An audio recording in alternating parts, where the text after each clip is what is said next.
And we are live. Good evening, everyone. It's Jeff 101 Bronson and also my co host Dan from Dan's Movie Cave. Hi everyone. We are down one man today. It's not my place to discuss, obviously, but Carl is having some family trouble in the family. So, obviously, if he's ready to talk about that, we'll leave it up to him. That's all I'm going to say at this point. So, Carlos sadly will not be joining us on this evening. He himself is okay, though. We can disclose that much. So yeah, instead of our usual topic or the topic we had planned, we'll just do a open full open Q&A, and we do already have some questions in the comments. So just welcome some people in before we get to start. Yeah, I mean, yeah, Carlos is okay. Carlos is okay. It's just a family emergency. Comment is actually in there twice. Um, Mike is here, the other retro guy. Hey, Mike. Hi Evening, lads. Mike. Sorry, Carlos isn't with you tonight. Hope he's okay. Yeah, he's very much okay. And good evening, everyone in the chat. Yes, indeed. Cheeks are saying LFG. I'm assuming that means let's fucking go. Good evening, Cheeks, sir. I got a first question. Before we get to all the questions, thought of this. Maybe we'll do some recent watches. So, Dan, what have you been watching recently? Let's say this past week. Um, so I've been filling up my spare time when I've got like half hour or so of a British sitcom that's been ended for a few years called Friday Night Dinner. It's just really quite Okay. hilarious. Film wise, kind of what I showed in my last video. I watched Funeral Home from 88 Films, Mm. Mortuary, or Stir Crazy, um, You Know Evil, See No Evil. It's really um, everything in that, but I'm going to allude to a comment a bit later on with a movie I want to point out just now, Rebel Ridge, that I'd highly recommend. Don't really give Netflix much credit. It's a Netflix film that's actually really good. Ah, it's a next Netflix exclusive. Okay. Yeah. Yeah, that's me. That's what I've I have to been give that a watching. watch then. Awesome stuff. Yeah, for me, I've been watching TV wise. I'm still watching or rewatching, I should say, The Sopranos again. I mean, it's just a fantastic show, as you yourself know. You're a big fan of it as well. Hmm. Currently in season four, and it just no matter how many times you watch it, it never will lose its luster. It's still fucking amazing, that show. Performances, everything. Movie wise, obviously last week I done a few rankings, so I've been watching a few of the films from the actors I did my live streams on last week, like a few Van Damme films, Bloodsport, Kickboxer, Double Impact, all that stuff. A few for Seagal, some of the good ones that is anyway. Um, a few Arnie films. One of my recent Arnie watches was Red Sonja. We watched that one again. Which, yeah, it's okay. It's not the worst. I know Arnie himself doesn't think highly of it, but I think it's a pretty solid film. It's a decent time waster. Um, and then today I've been watching a few Clint Eastwood films like Sudden Impact, the fourth Dirty Harry film. Actually, Hmm. before the stream, I watched The Bridges of Madison County just to see where I would rank that one in all of his films. Spoilers coming in like midway somewhere. It's actually it's pretty fucking decent for a romance film.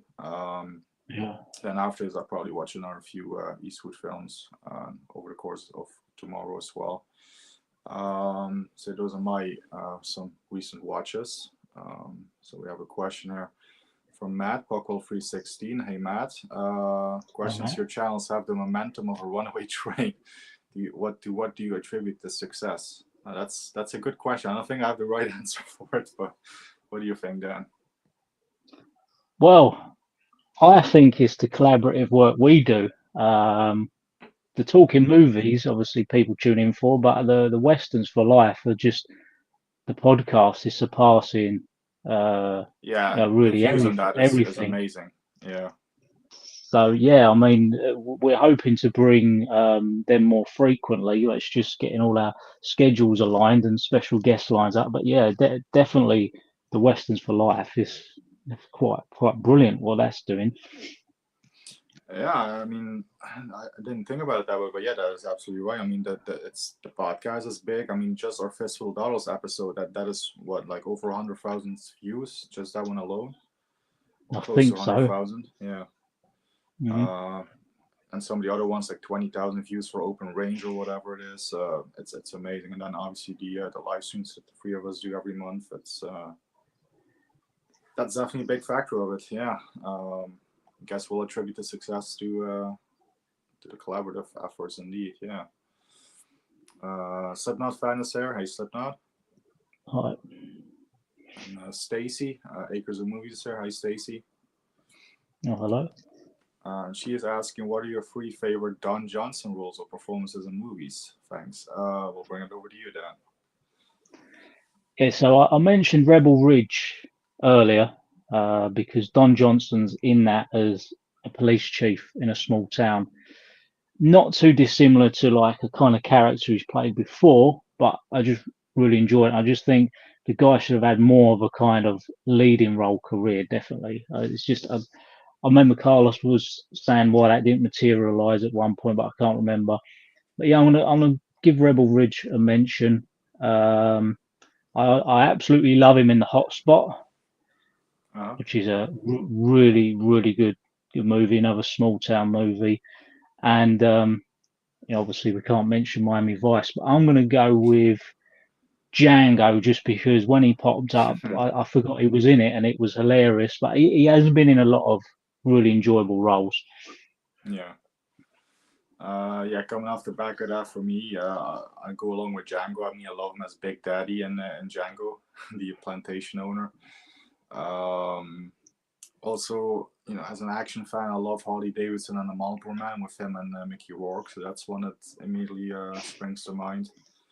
Um, yeah, obviously you can't mention Miami Vice because that would have been a mention. But Stacey said movie, so I also did like a small part in Knives Out from 2019, I believe, with Daniel Craig, Anna de Armas, Jim Lee Curtis. Big cast in that one. I think he was good job in that one. Machete as well would be an honorable shout. I like him in Machete as well. So those will be some of mine. But definitely, Django is a great, funny little small role. Definitely agree with that one. Oh, skip over one. It's I think this is your mate from your previous job. It's Jason. Yes, Jason. Yeah. Good evening, Jason. And then we have Mike asking, what film do you think is the worst waste of cellulite, and why is it barbed wire? Barbed wire is actually not all that bad, but we'll bring it over to you, Dan, first. What the worst waste of filming means? I've gone blank Yeah, to pretty say much. like it's just Pretty much the worst film. Pretty much the worst film ever made, in your opinion. Yeah, I don't mind barbed wire. I mean, I haven't seen it for a long time. There's plenty you wonder why ever get made. I mean, I'll tell you one that actually completely bored me to tears. I just didn't get it. Cloud Atlas. If you ever heard of that one, I absolutely I hated it. think I have. Yeah. Yeah. That's with Don't like it. is Tom Halle Berry in Hanks. that one? Yeah. Tom Hanks. Yeah. I'm sure Tom Hanks plays several parts. It just lost me, that film. I might be wrong, but it's awful. Yeah, I've heard mixed things about it, to be fair. For me, I mean, I've always said Attack Force with Steven Seagal, but ever since I saw Expendables 4 to prepare for my Stallone ranking, my least favorite movie of all time, or worst film ever made, in my opinion, nowadays is Expendables 4. What a complete waste of, of everything, of my time, of Stallone's talents. Stallone was not even in it that much. The time he was in, I feel it's just a waste. And then you got fucking Megan Fox as the new leader of the Expendables after Sly's character supposedly dies in the beginning of the film. Like, fuck off. No, I absolutely hate Expendables 4. After that, it would be Attack Force with Seagal still. That's still bottom of the barrel, but yeah. But that's a good question, Mike. Cheers for that. Yeah. What is worse of the big horror franchises? Seed of Chucky, Halloween Resurrection, Jason X, or Freddy's Dead, or Texas Chainsaw Massacre Next Generation? I have my answer.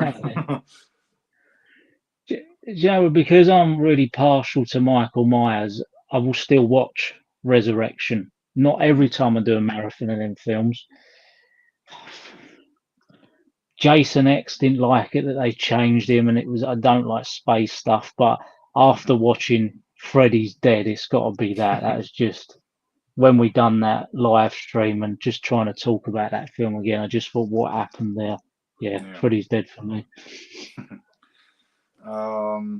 Yeah, none of these are great. But mine would probably be Halloween Resurrection. I just can't stand that film whatsoever.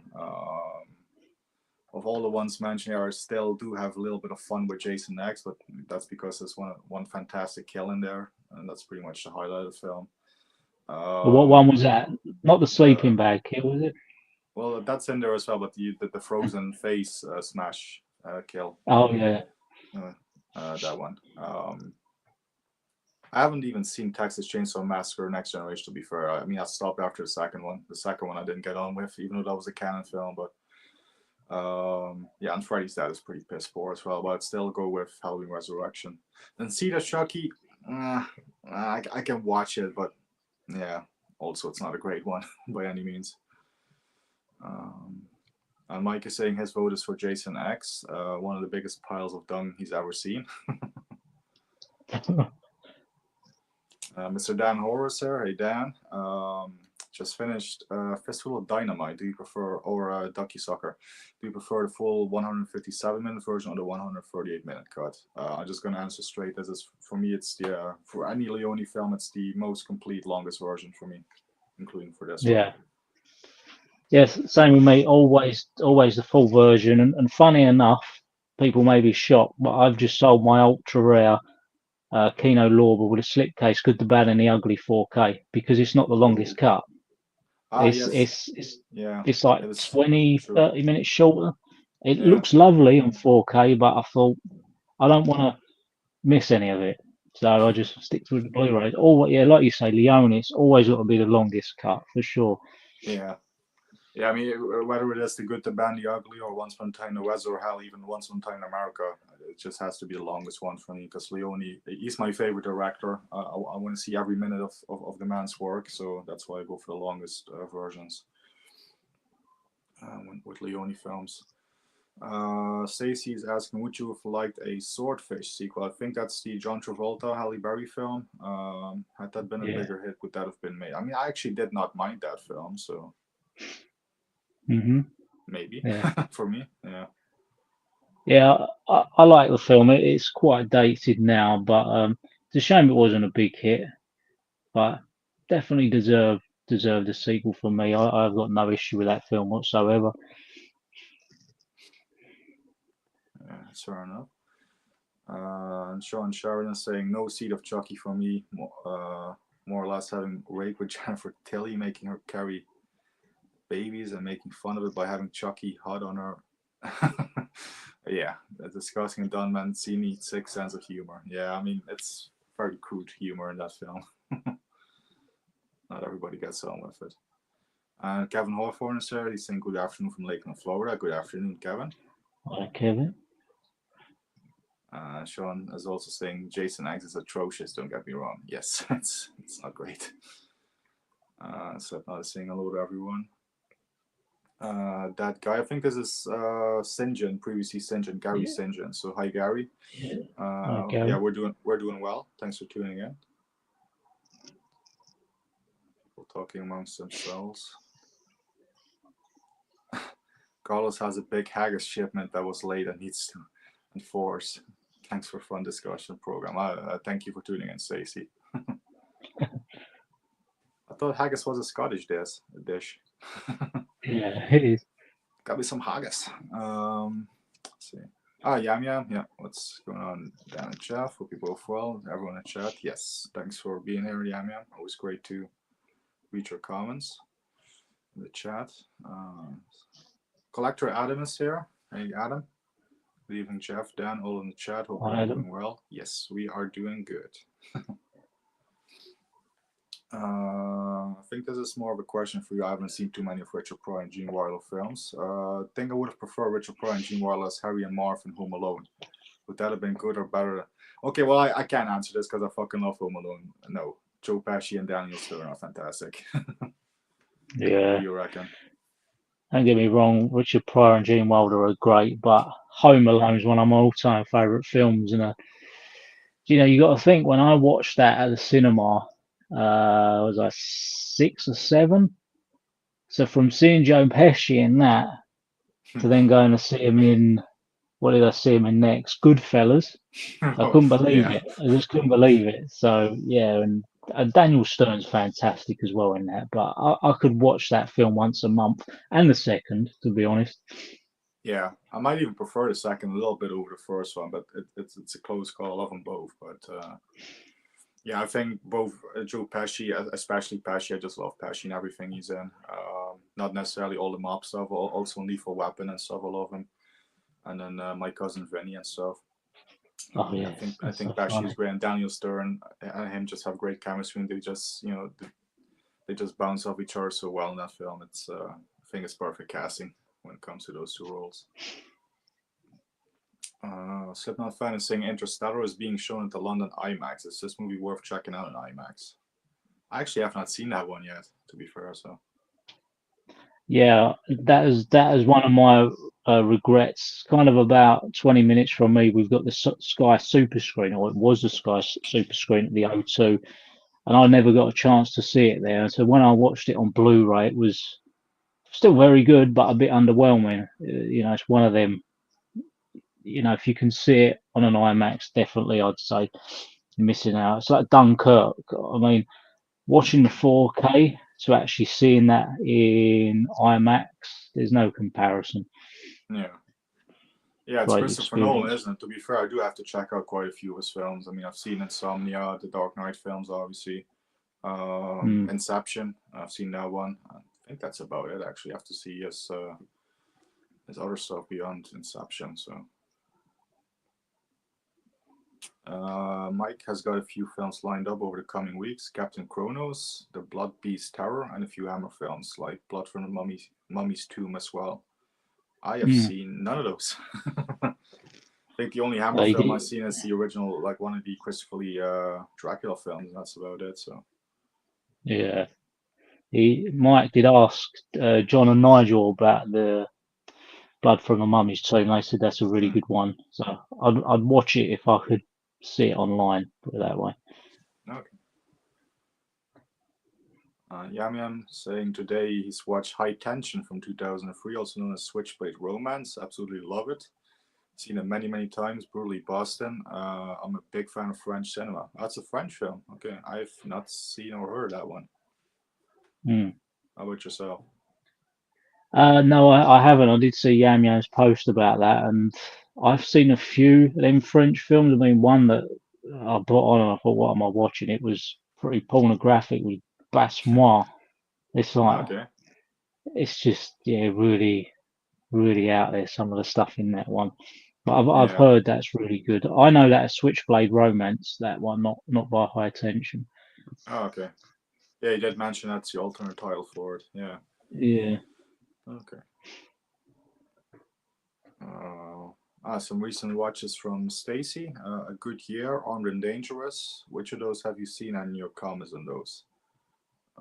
They don't ring a bell for me at the moment. Maybe Armed and Dangerous, but I'm uh, sure I've seen a good year as well.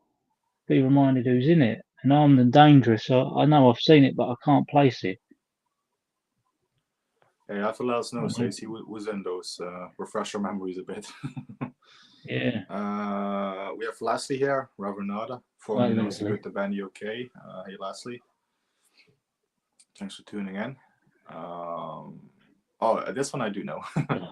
He's also been Yeah. watching Savage Streets with the absolutely gorgeously sexy Linda Blair. Love that film. Savage Street is my top 10 film of all time, is what Yanga says. Well, I do really, really like that film a lot. Great Hmm. revenge film. Uh, you like that one as well, don't you? I love that film, and I have to go away along with Yam Yam's post. He put Linda Blair in like his top four, like celebrity crushes. I think Mm, there's that period in the 80s where she's just absolutely gorgeous, and Savage Streets desperately needs a wide spread kind of Blu-ray release. It's a brilliant vigilante film. I'd say yeah. it's her best film from like her adult years, Yeah, I'd definitely. probably go along with that. Probably be one of my favorites from her as well. Definitely, yeah. Savage Street is a fantastic film. Um, So it's been tuning in for a few years. My say workers notify me how to comment and chat. I didn't know how to. I'm thankful. Long time enjoyer of these channels. Is Fugitive Outhouse Doghouse speak? Oh, you'll have to maybe retype that. But the other parts were obviously clear, and thank you so much, Stacy. Oh, there you go. Best on-screen cinema moment. Just one? Ooh, that's hard. I think I've got one. You got one, Dan? I did post about it the other day, but I'll go with not the obvious. I'm gonna go with the opening to Inglorious Bastards with Good shout. Hans Lander and Mr. Lapetit. Just Yes. tense, sweaty palm moment. Oh, I fucking love that scene. That's probably my favorite Tarantino scene. I'd even take Hmm. that over the True Romance Sicilian scene. You know the one I'm talking Oh about, yeah, yeah, I love which it. that's another fantastic scene. But the Inglorious Bastards one that definitely takes it for me. Yeah, for me, I mean, I'd probably go with the opening scene of Once Upon a Time in the West.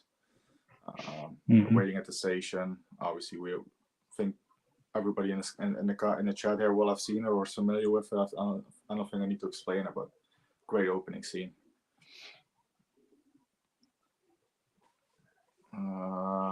So hey, Scotty is here. Hey, Scott. Saying, hey guys, how's it going? It's a shame Carl's going to make it to a special stream tonight. Hope he gets everything sorted out soon. Yes, indeed, we do hope everything gets sorted very, very soon. Indeed. And Carlos will be glad to hear that as well. This is speaking amongst themselves. Stacy, I spoke to a Warner Brothers, I'm assuming, 90s runner, Mr. Samuel. Ah, yes, I do think I'm for that name. He was one of the executives of Warner Bros. In the 90s. He stated Dirty Harry 6 would have been called A Murder a Day and would have had Anthony Hopkins that murders someone differently every day. Oh wow. Yeah, I always wish we had a Dirty Harry 6. There could have been another one. Another epic sort of finale to the series. Yeah. Scott is saying happy 2-year anniversary to the stream, guys. Wow, where has the time gone? Yes, indeed. Hard to believe it's been fucking 2 years. Yeah. It was like it was a year ago we had Scott on, wasn't it? And then Nigel was a surprise. That was a year ago. That's just crazy. Indeed. Now that's gone. Scott's face lit up when Nigel popped up on that. Yes. Yes, it did. Here's another question. What are your thoughts on the passing of David Lynch? You guys seen his films or Twin Peaks? I rewatched The Elephant Man, still such a great film. I actually have never seen a single David Lynch film myself.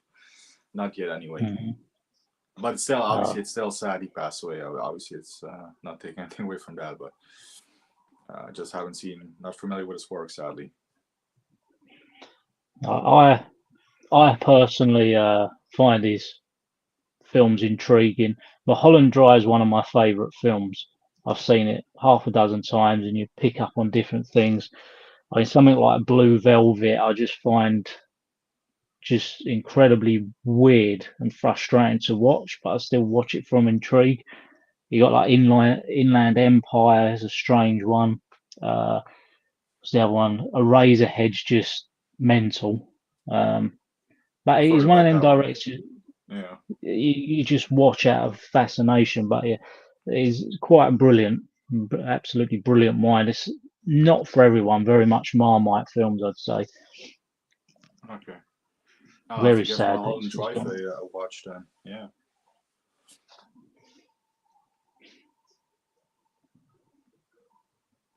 And then Stacey also saying a 7 Dirty Harry film was planned as well, which was to be called Vigilante Mass.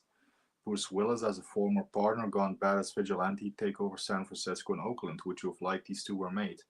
Well, definitely at least another 6 Dirty Harry film. I'm not necessarily sure about a 7th one, but definitely just one more after the Deadpool would have been fantastic for me. Yeah, I think they could have ended it off in a big way. I think would you agree that the films tail off with the last two? They do tail off. They're not quite Dirty Harry and Magnum Force level. Yeah, and even the Enforcer, that was more along the lines. I mean, the '70s ones are definitely different from the ones from the two in the '80s.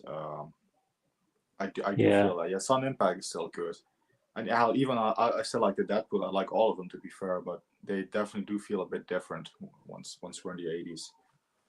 yeah, they could have an early '90s sort of along the lines of Lethal Weapon stature. Mm, They could have done something quite special to cap that off because Clint Eastwood was still really good in the early '90s. Like in the Line of Fire, he was still really yeah. fit. He good, so they could have done it. Definitely a sixth one. Well, even the Rookie, if they made the Rookie like the fifth, or that could have worked. Like Yeah, just make him, make Dirty Harry the captain at the end, as the film The Rookie ended, with Eastwood's character becoming the police captain, going full yeah, circle, and then him, yeah. I think if you just called him Dirty Harry in that film instead of what was his character Nick Pulowski or something, yeah, Polish, something Polish. hmm I think that could have worked as a Dirty Harry film. So Johnson was great, and Cold in July. Oh, Don Johnson, yes. I think you yeah, mentioned that one, didn't you? Cold in July. yeah. He's in that with the what's his name, the guy from Dexter. He's a Ah, pretty good film. is it him? Michael C. Hall. Yeah. Yeah, Uh, has got to leave us. He says, "Can't stay tonight, guys. Unfortunately, happy anniversary. Hope you have a fantastic stream tonight. Have a great night." Thank you so much, Scott. Thanks for showing the support. thanks. Thanks for tuning in, and yeah, have a great evening, buddy. You're flying to Neptune for 900 days in a safe space car. It is fueled by watching 4 thrillers or any genre in a row. Thrillers make space car go faster. Which 4 thrillers do you choose? But that's a very interesting question. Mm. Okay, what would you go for, Dan? Oh, you got action thrillers or straight out thriller. Uh, Oh, I'm gonna give it a mix between action thrillers and straight up thrillers. So I'm gonna go with Seven. Absolutely love Seven. Silence of the Lambs. I do like these kind of serial killer films. Ah, oh yeah. I've got to say, just for its pure grittiness, what I watched the other day and it just absolutely blew me away. I haven't seen it for a couple of years, but it's Narc. I'm gonna stick Narc in there. I don't think you're gonna get a better cop thriller. What you think's gonna go one way, Mhm. but then you've seen it, haven't you? Yeah, Yeah, it's just the character Ray Liotta as it unfolds. I think is an that's one amazing, of my such an favorite Leota underrated film. films. Yeah, he's Brilliant, great in isn't it? that. Yeah. And I think I'm gonna chuck in a Denzel Washington Bone Collector as well. I do love the serial killer thrillers. I Yeah. mix it in with a cop one as well. That's for me. Yeah, Bone Collector I would go for as well. That's actually one of my pickups for this month. That was actually one I watched. I watched that one a few years ago. Didn't remember too much, but I did remember the twist. Although I didn't remember the twist, I still kept thinking it was Rooker. It was Rooker, but Mm, because he just has the face of it, and obviously if you've seen Sea of Love, you would expect it's Michael Rooker. But yeah, no, that's a great one. That's a great one. I mean, for me especially, that one is fantastic. I mean, Denzel is pretty much in bed the entire film, like, but he's still so captivating. He's fantastic in that film. Angelina Jolie, I think, does a great job, and even Ed O'Neill, Al Bundy from Married with Children, does a great job as the cop as well. yeah. Um, yeah, seven would be up there as well. Um, I'm gonna pick an action thriller, one of my favorites. I mean, this is not on the level of the previous 2 films I mentioned, but Taken with Liam Neeson. I just love that as an action thriller. Um, let's see. I'm gonna go for a spy thriller. From Russia with Love, one of my favorite Bond films. A spy thriller Oh, as well. nice. Yeah.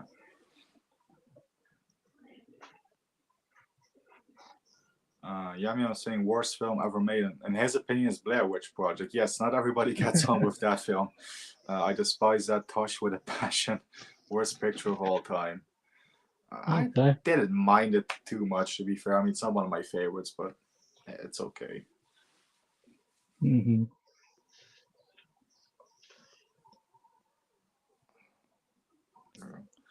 Would you like to see Vivica Fox play Pam Voorhees and Jason would be at least half black or full, then be one of the only non-white campers, and maybe Steve Christie Sr. as his PA or Eli. Oh, this goes on.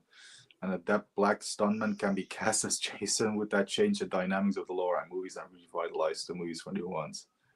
Well, I definitely don't want Jason to be black. And as a matter of fact, I just don't want any more Jason films. I think the franchise should just leave it alone. That's what I think. What do you think, Dan?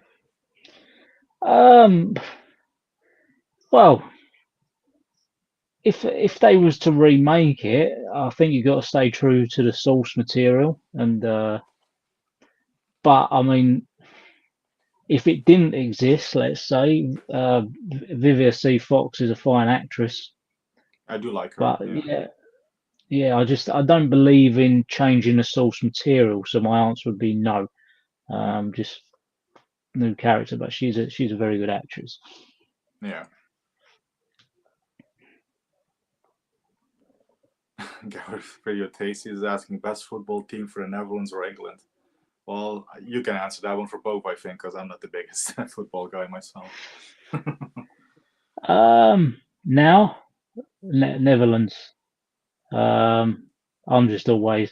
I don't know if people know. I did say it on a stream before, but I've actually stopped watching um, national football. Oh, okay. I just find it so deflating every time. I don't watch much football at all now. It's just so deflating. Just Mm, yeah, it should be. The perception is England should be winning everything, and I think, well, what's the right? What right do they have to do that?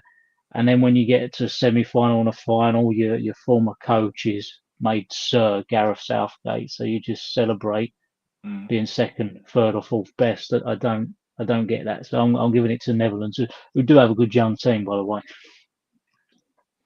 yeah. Yeah, for me, my knowledge in football is pretty fucking limited. So, I mean, I think the last time I watched was like the last World Cup, not like this, the one we just had last year, but like the one before, a couple of years before. I think that's the last time, and I would just watch it casually, just one or two games. But yeah. Um, in terms of productivity and upward momentum for future winning, I saw Netherlands. Thanks, Gareth. Love your channel. Oh, okay, yeah, this was. So Stacey's also saying the Netherlands. Mm. Gareth starting trouble. Stacey also Swordfish fan. Glad you chaps enjoy it. Yes, it's not a bad one. I enjoy it. She's asking you put in a room. You cannot leave the room ever. You have to sleep, eat, sleep, etc. 24/7 in the room, and must watch one of your least favorite movies over and over. Which would you choose? Ooh. You know what? I've survived Seagal once. I can do it again. Just give me a Seagal one. Yeah. Oh, I don't know. I've got a lot of movies I don't like. I think the third Matrix film, but I don't know if I could do it to myself. Mm, I fell asleep in the cinema with that one, and then I tortured myself by buying it on DVD. So I just thought I was tired. Um, yeah, not too sure on that one, to be honest. I'll just stick with that because yeah, it's one of them I fell asleep to.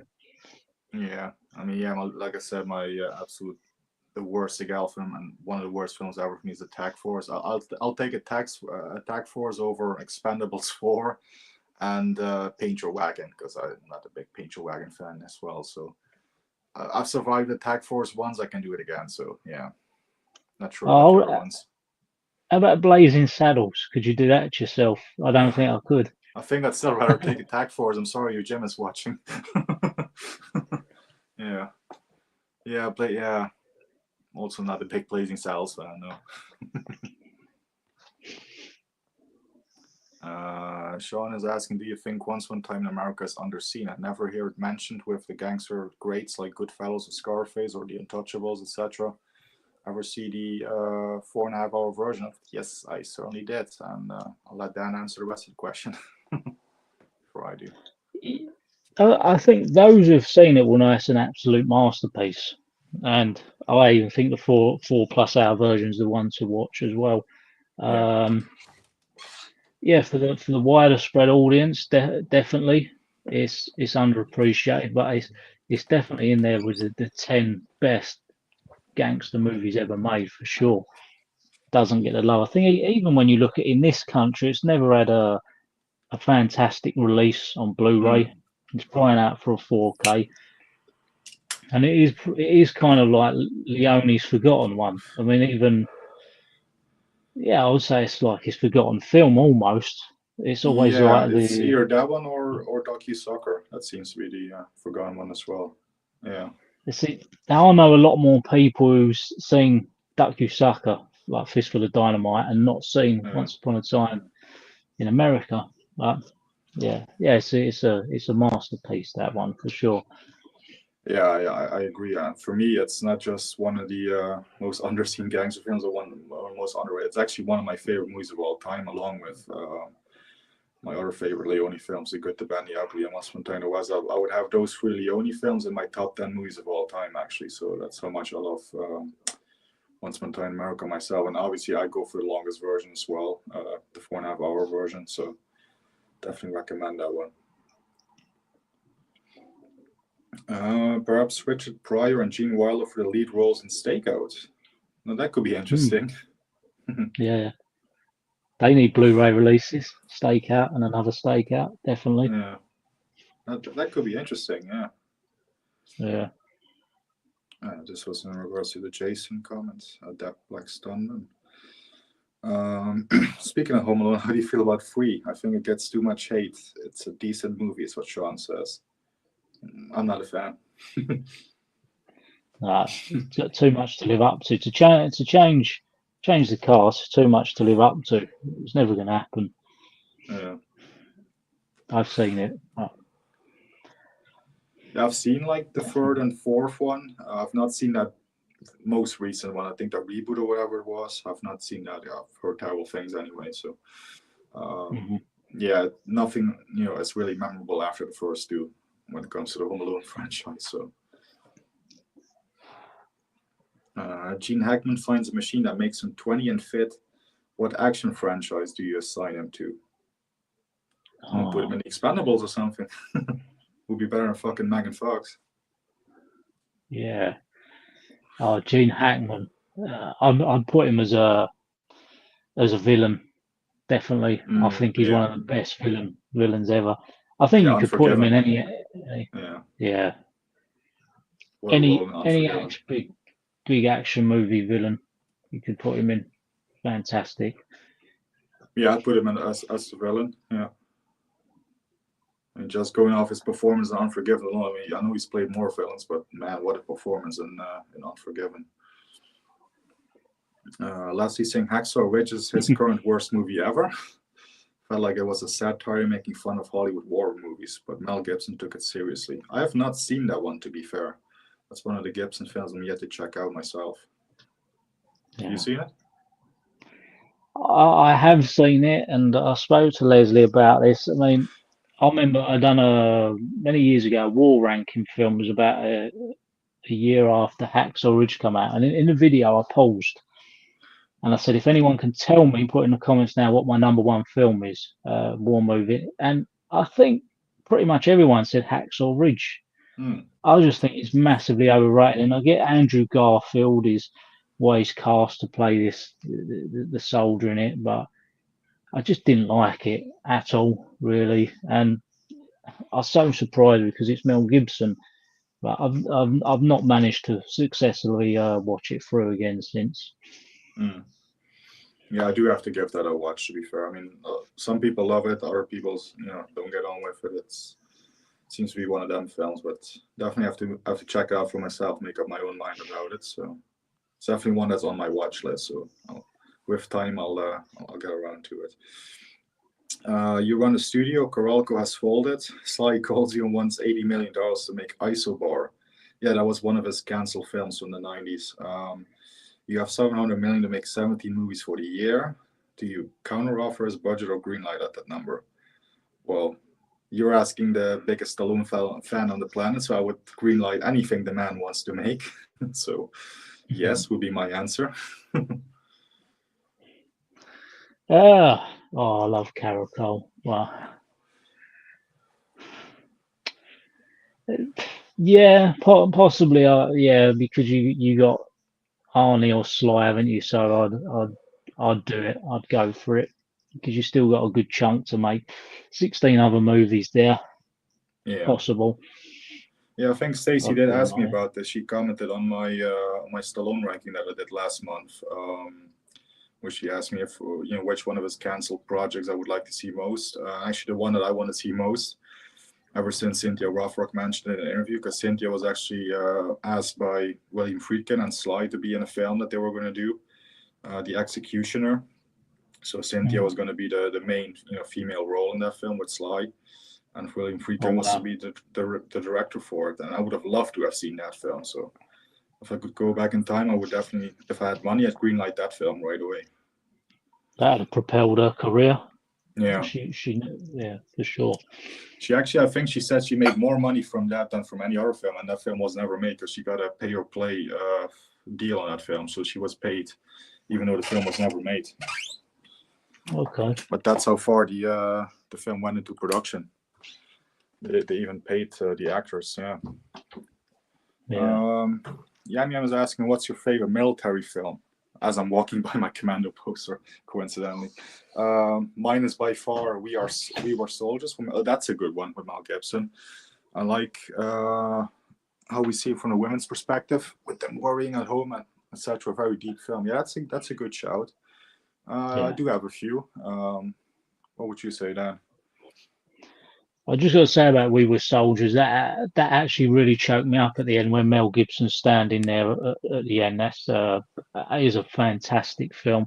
One I'd say is a little overlooked as well because everyone goes to Saving Private Ryan, which I do think is amazing. Um, do you know? But my favourite, because I've watched it for the fifth time, so I always class on what I'm watching most, and I'm going with Fury. I Ah, think that's yes. truly an amazing film, Fury. Yeah. I'm gonna stick with that.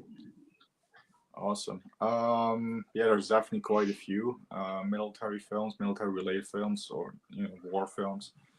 I mean, I love obviously, I love the Vietnam films like We Were Soldiers. Deer Hunter. Deer Hunter is one of my favorites. Apocalypse Now, obviously, but I think maybe Platoon or Full Metal Jacket would be one of my answers. One of them too. Especially Platoon. That's a fantastic film. Yeah. Might go with that one actually. Yeah. Andy makes Star Wars. Hey Andy, saying hey, what's up, lads? What's your favorite David Lynch film? If you've seen any of his stuff, well, I think we answered that. Yeah, for you was Mulholland Drive, wasn't it? Yeah, 100%. Mulholland Drive. As for me, I've not seen any, but since Dan is saying Mulholland Drive, that's definitely one I'm going to check out soon. So, because I do value Dan's opinion. So, Collector Adam is saying, yeah, I don't get the hate for Blair Witch Project made by student filmmakers on a shoestring budget. Performed a creepy story, fooling loads, thinking it was real. Each to their own, though. Yeah, definitely. That's fair enough. Like I said, I've heard, people love it or hate it. It's again one of them films you're divided on. You're either one way or the other. There doesn't seem to be like a middle ground on that for that film. Find a Good Year, a nice movie, a wine French movie in France and England. Russell Crowe. Ah, Russell Crowe. Yeah, Marilyn. I've seen it. Yeah. Yeah. Albert Finney. Yeah.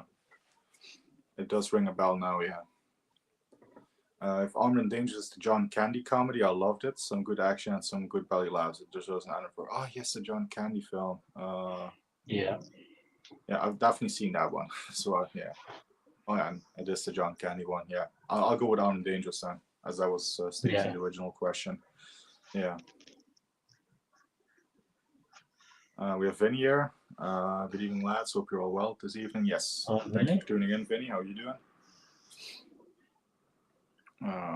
And yeah, I'm also like the film Brothers with Tobey Maguire. It's not really a war film; it's more a drama with military aspects, with seeing the trauma from war. Another powerful, very underrated film. I've actually not Hmm. seen that one. Not seen that one. Pick a Mount Rushmore of directors. So four of four. Mine is Steven Spielberg, Christopher Nolan, James Cameron, and Martin Scorsese. And Stanley Kubrick. I'm marathoning his movies, not seen a few. So even Stanley Kubrick might get on there. Okay, so for Sean, it's Spielberg, Nolan, Cameron, and Scorsese. Oh yes, one of them will definitely make my list. So what's yours then? So Tarantino first, Sam Peckinpah, Leone, and I'm going Clint Eastwood. Hmm.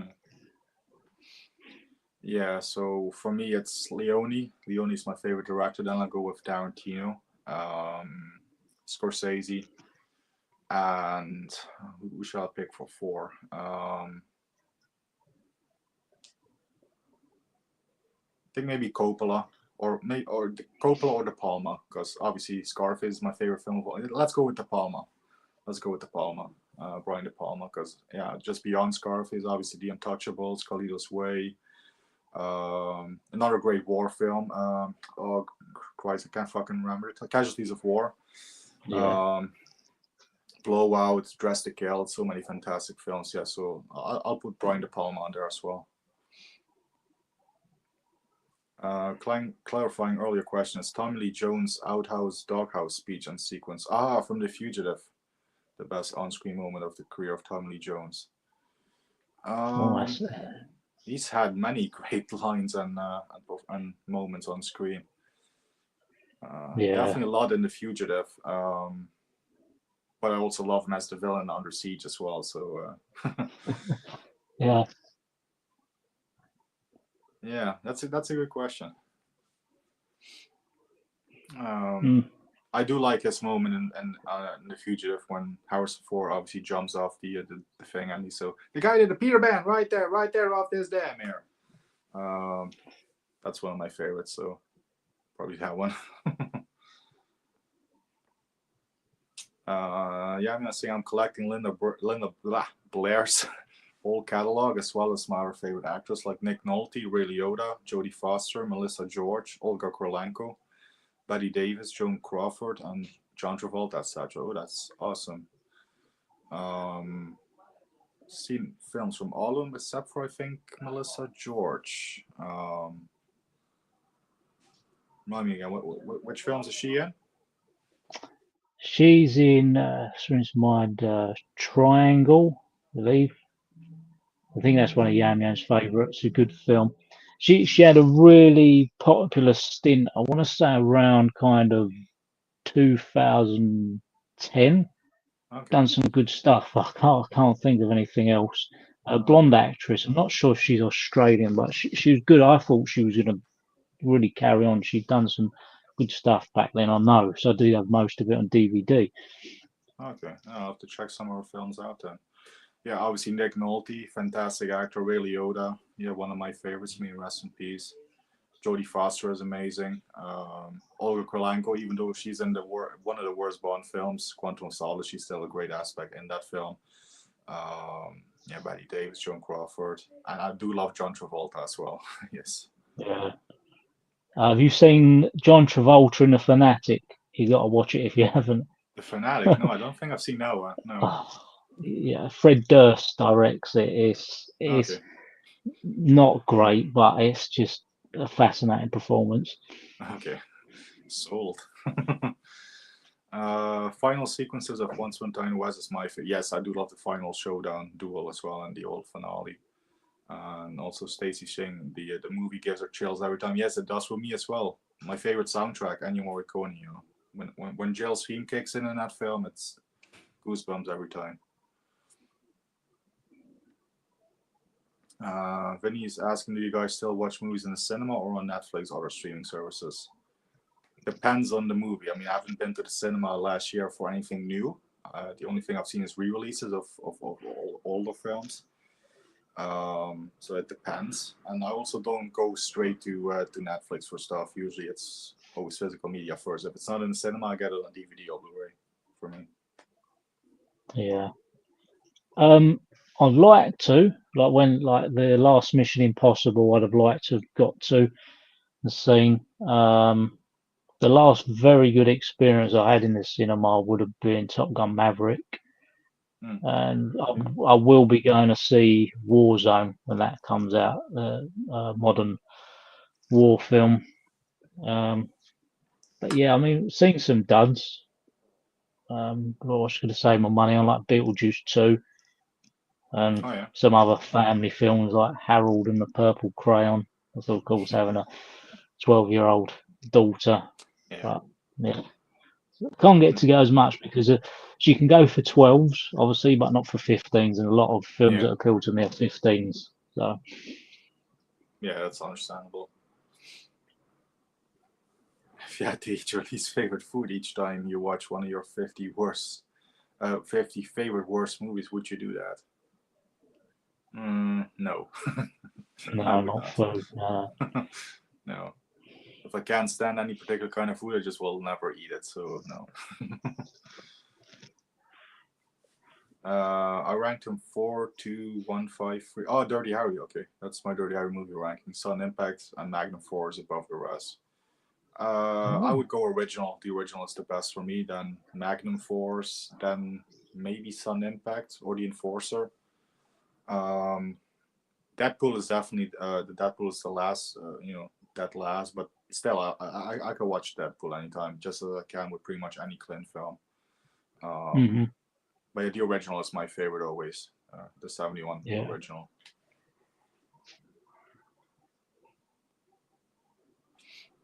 Doctor Impossible is here.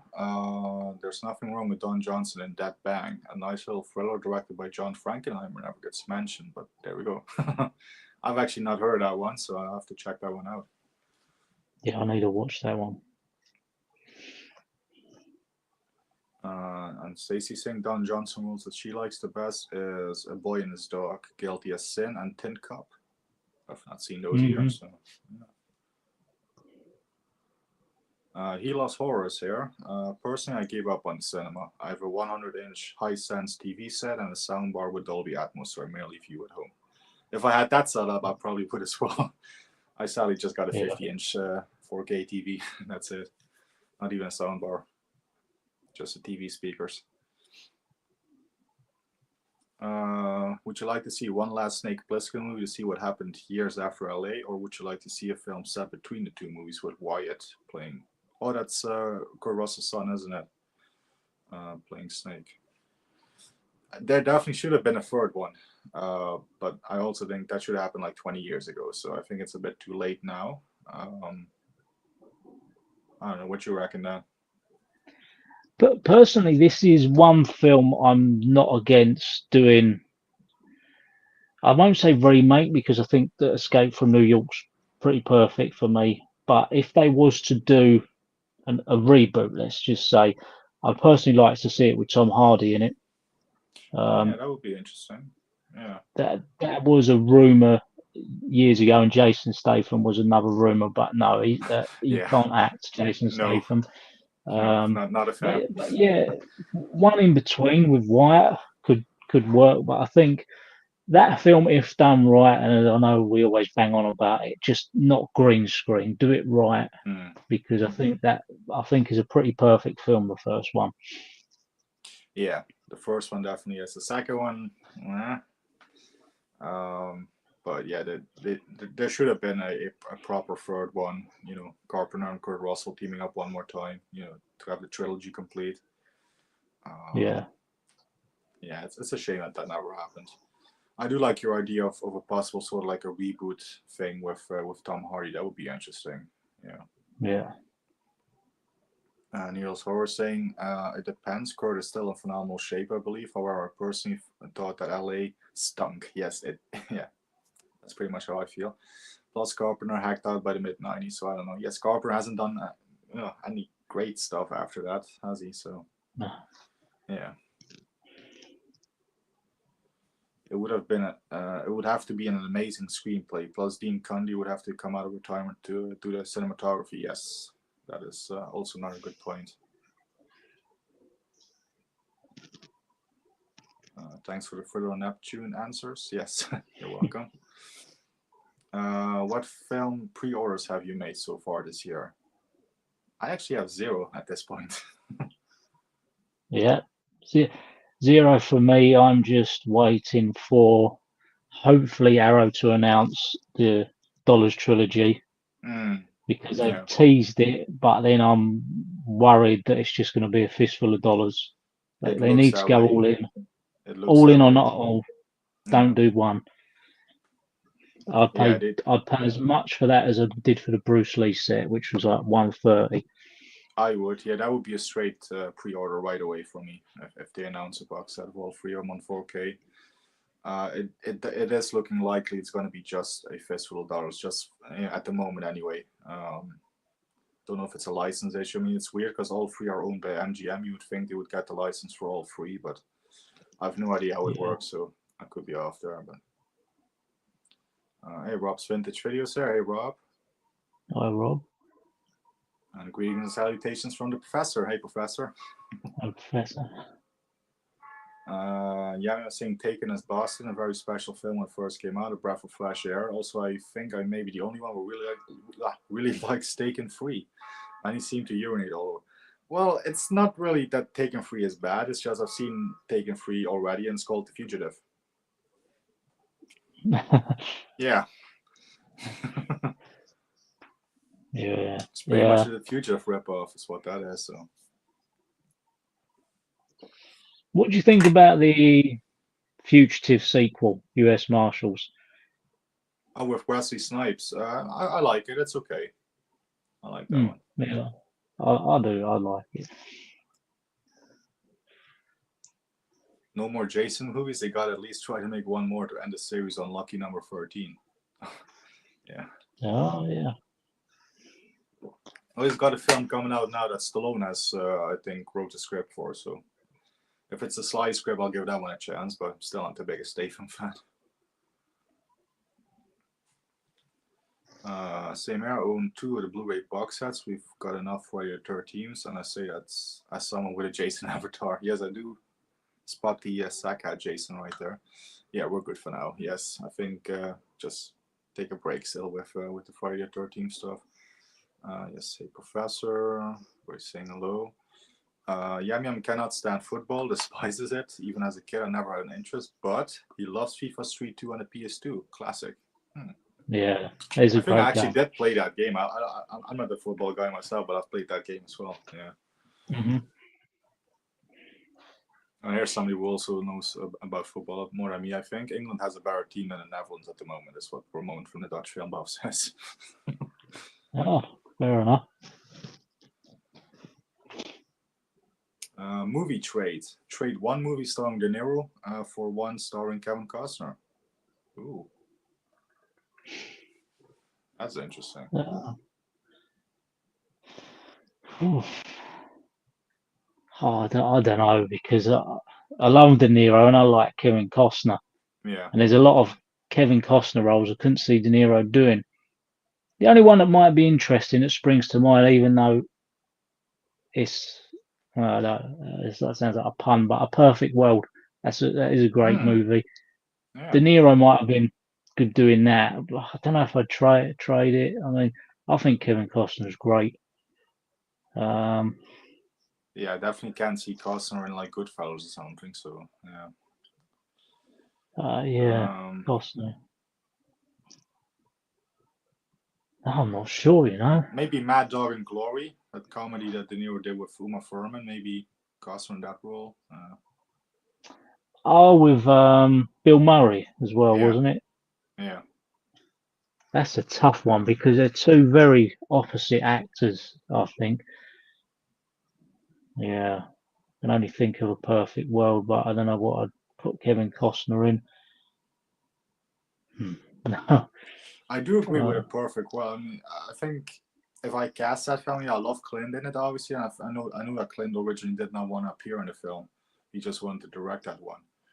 I think if Clint stuck to his guns, maybe De Niro could have played the Clint role, and then Costner would still be the role that he played in the film. that could have been interesting as well. Yeah, yeah, might have been good.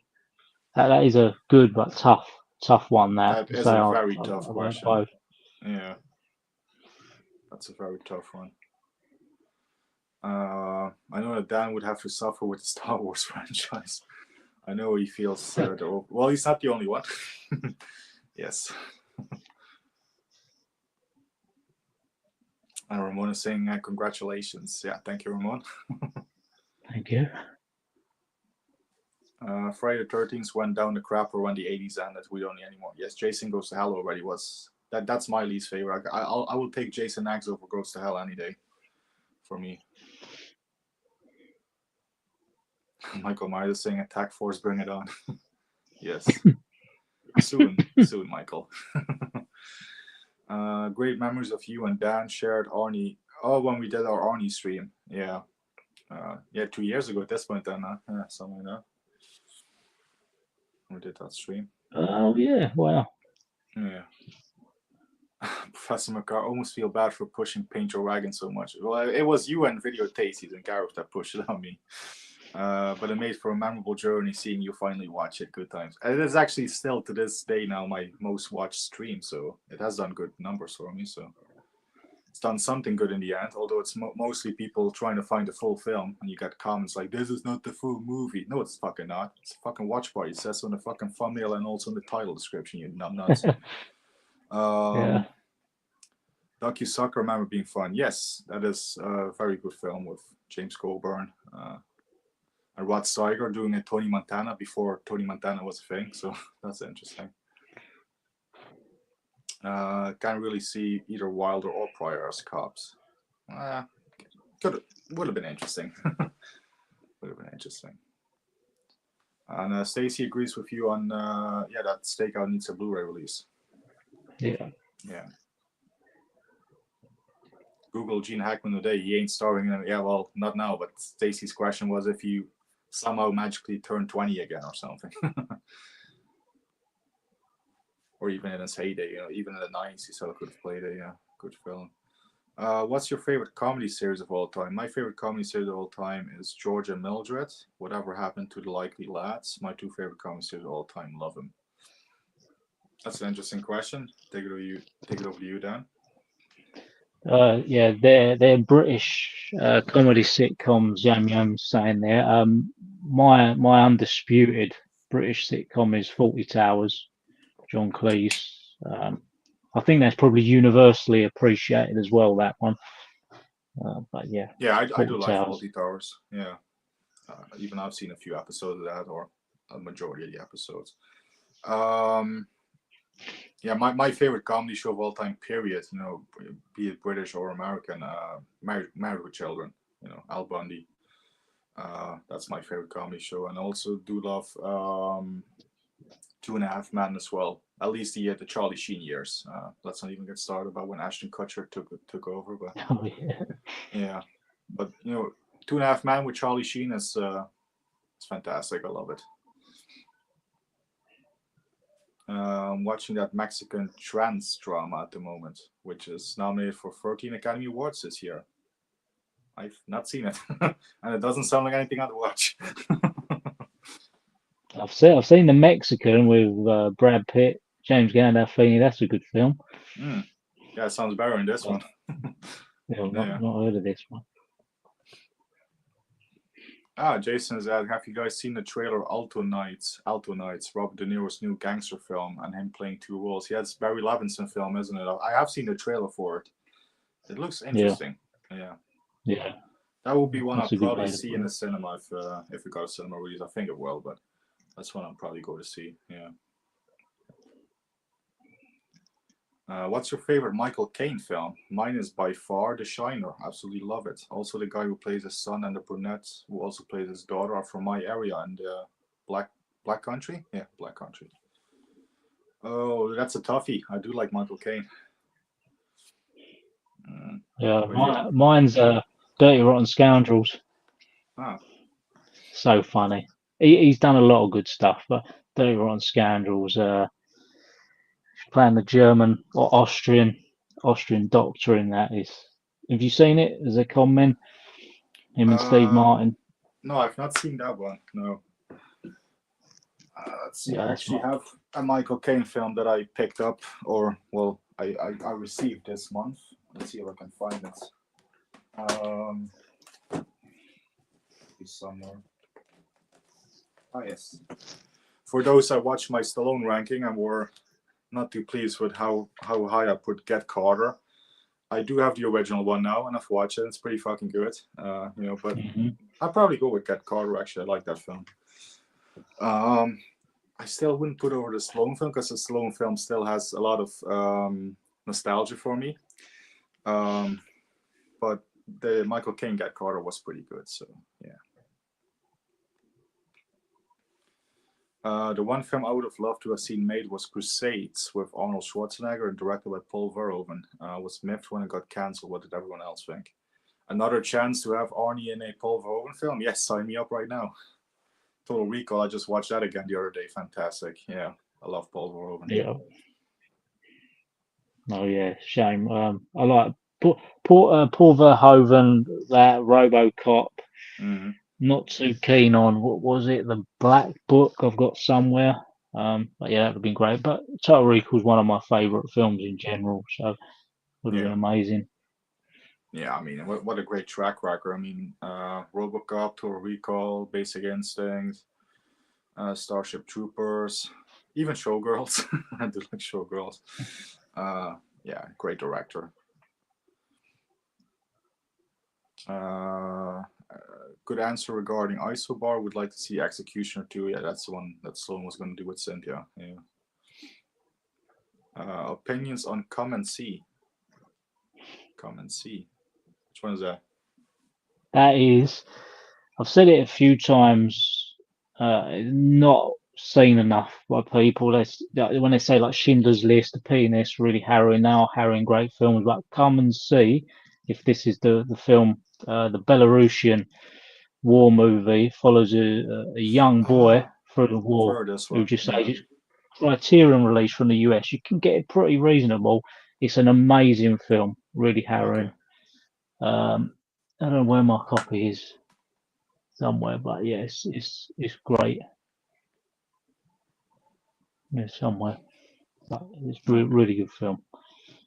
I'll have to give that one a watch then as well. To be honest, Schindler's List did really put me off. I mean, I love the film, but it's not one I'm going to watch again. So,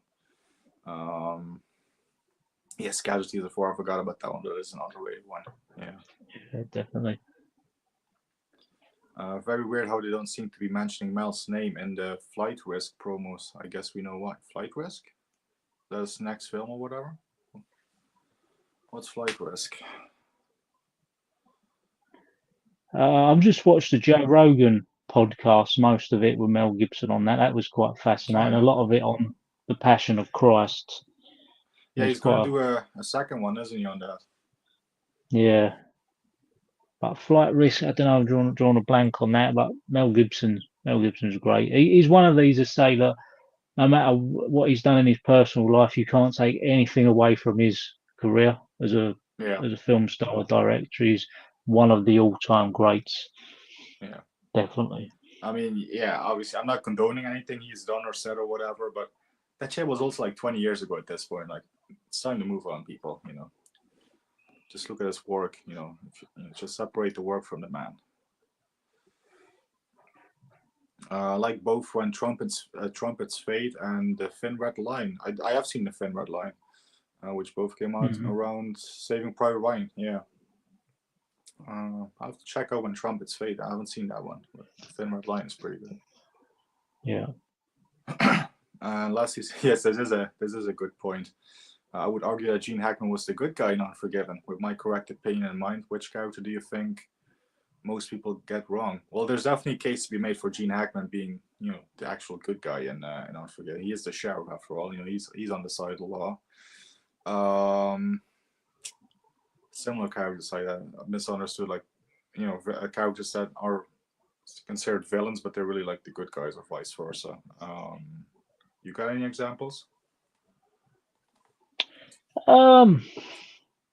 There's a lot, especially if you go to vigilante movies. I think there's a lot that people get wrong. Mm. I mean, prime. I'm going to really push this film because people need to see it. Even if you go to the film Narc with Ray Liotta's character Henry Oak, that's one of the best sort of unravelings of a character because you think he's a dirty cop, and then you think wrong, and then you think he's a dirty cop again. So that's the character a lot of people get wrong. And I know people who've seen that film and still think he's a dirty cop. Yeah. Um, I'm going to push that film. People need to see it. But there are plenty of examples, and I do get this what Leslie's saying about Gene Hackman in this film. Yeah. Yeah, I do agree with you on Narc. Like I said, it's a fantastic. It is a very underrated film. It's one of my favorites. Like after Goodfellas, maybe my favorite film Liotta's in. I would maybe go so far. Um, Character that most people get wrong. Well, my favorite film of all time is Scarface, and there's a lot of people, especially younger kids, are really idolize Tony Montana. Obviously, that's not what the movie is about. So I would say maybe Tony Montana, especially with the youngsters. Like for me, when I saw it at 11, I knew that this guy was, to be honest, let's be honest, I knew he was a piece of shit, the character, but it was just Pacino's performance that draws you in, it was one of those things. But I never idolized Tony Montana. I idolized Pacino doing the performance as Tony Montana. So I think maybe that's, one of them character sets. Again, especially the youngsters, they have a different image of Tony Montana as, as opposed to what they should. And Stacy's Mount Rushmore is Hitchcock, Scorsese, and Clint Eastwood, and Leone. Okay, so that's 3 that I had. Oh, no, 2 that I had. You had Eastwood. I've never really gotten into Hitchcock too much. I've seen Psycho. I've seen what's North by Northwest. I've seen that one. A handful of, not all too much. I don't just nothing really clicked for me too much except for Psycho, I would say. What do you reckon on Hitchcock? I do have his box set, and it started with me with Psycho and The Birds that I love. I love Frenzy, Tightrope, Vertigo. I don't think Vertigo was really well received at the time. Rear Window's a great one. But then there's some other ones, like my mum's favourite. She kept saying, you got to watch it, you got to watch it. Marnie, Sean Connery, I've Connery. seen that one. Yeah. I just didn't like it. Didn't like it at all. So I'm saying it's most of his stuff I like, but then some just do nothing for me. But the majority I do. That's an 80-20 split with him. Yeah, he is one of them directors. I really have to see a lot more of his work. I would actually do. I would need a box set or something. That would be a good addition to the collection. Get to check out a few films. And from Mike, it's John Carpenter, Steven Spielberg, Sam Raimi, and James Cameron. Yeah, Cameron for me, everything up until True Lies. After that, he's gone down for me. But yeah, Sam Raimi, obviously great director. Yeah, Spielberg, can't go wrong. And John Carpenter is pretty much a bang on, director every time, except once you get to the 90s, it goes a little downhill. So. You guys have any celebrity crushes, Dan and Jeff, except from Cynthia Rothrock? Yes. She is hot, though, I grant you. Okay. I will let you go first. I have plenty. Well, I said about, I wouldn't have even been born or just, but Linda Blair when she's in like Savage Streets and Chain Heat. I mean, even like in Hell Night, she's just absolutely lovely. But nowadays, Anna de Armas, I love Anna de Armas, and still Salma Hayek. Yeah. But if we go in celebrities outside films, I absolutely love Bailey and Rhea Ripley from the WWE as well. So yeah, going outside of films. Yeah, if we're talking WWE, I love Becky Lynch. Yeah, Bailey, Rhea Ripley, I have a thing for. Although she would crush me in half, which I wouldn't mind. Yeah, and obviously, actresses, I already mentioned her. Cynthia, obviously, she will be one of them. Salma Hayek from Dusk Till Dawn. until she puts her foot in Quentin's mouth. I can do without the feet. Pam Grier. She's one of my all-time favorite celebrity crushes. Pam Grier. Nowadays, Margot Robbie. I love her a lot, especially in The Wolf of Wall Street. You all know why. Yeah, and there's a lot. There's a lot. And obviously Claudia Cardinal, and Once Upon a Time in the West, one of my favorites as well. Have you seen? Oh yes, From Paris with Love. That's a fantastic one. I love From Paris with Love. John Travolta, what a film that is. Damn, it's a Boston picture. Also John Travolta. Yes, that's a great look with the bald head and the goatee. Yes, I love From Paris with Love. Yeah, I like that. And he's saying also he prefers From Paris with Love over Taken. He loves them both though. Thinks there's nothing directed by the same guy, same director. I think you could be right there. I think it is the same director from Taken.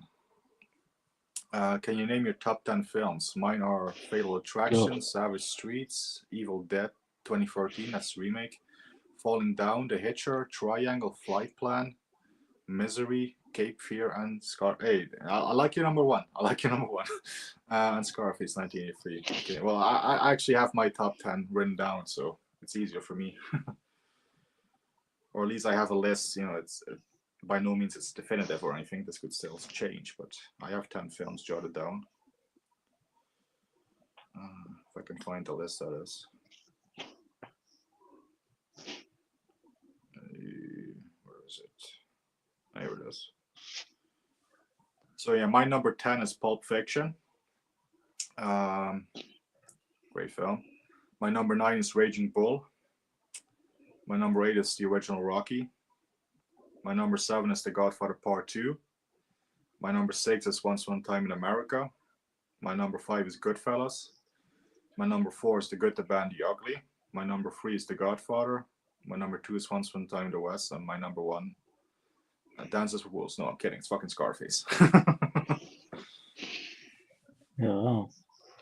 So now, your top 10 films, I've got two lists, greatest or favourites. Some may cross over, but I'll do my favourites. So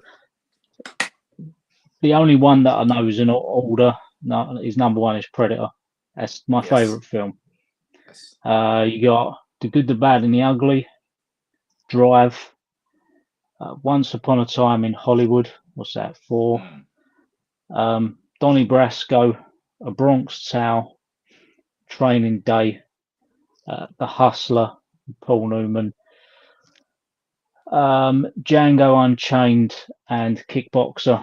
That's what I class as 10 films I will watch at any point. I mean, there's loads I could do. The 10, there would be some of them that cross over into the greatest, like Good, the Bad, and the Ugly, Once Upon a Time in Hollywood.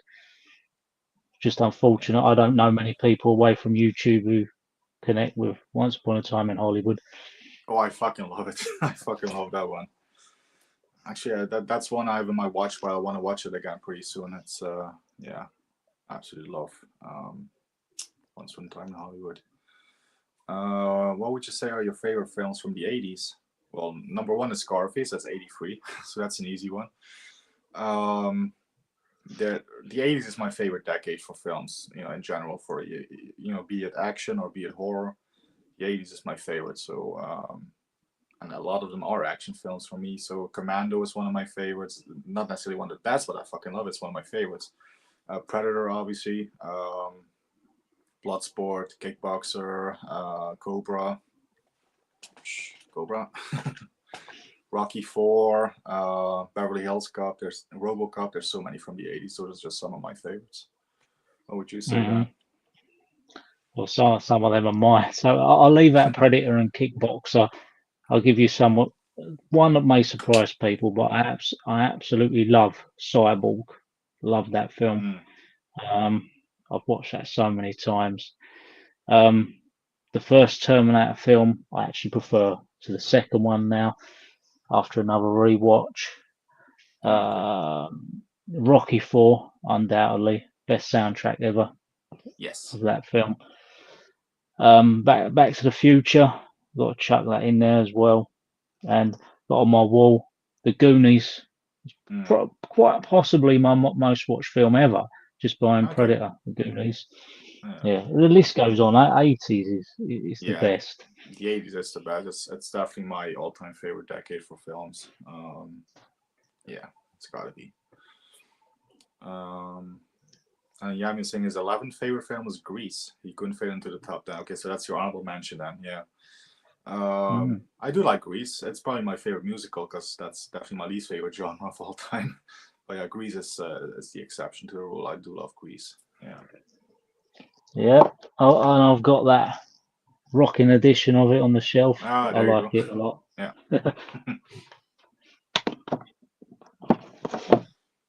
And we have our main man Carlos here, saying, "Hey, Dan the Stuntman and Jeff the Cynthia Rough Rock Stalker." Just saying hi to both of you and everyone in the chat. Have a great live stream, guys. Catch you both soon. Favorite and worst Star Wars movies? Can I leave out favorites? Because I only have worst.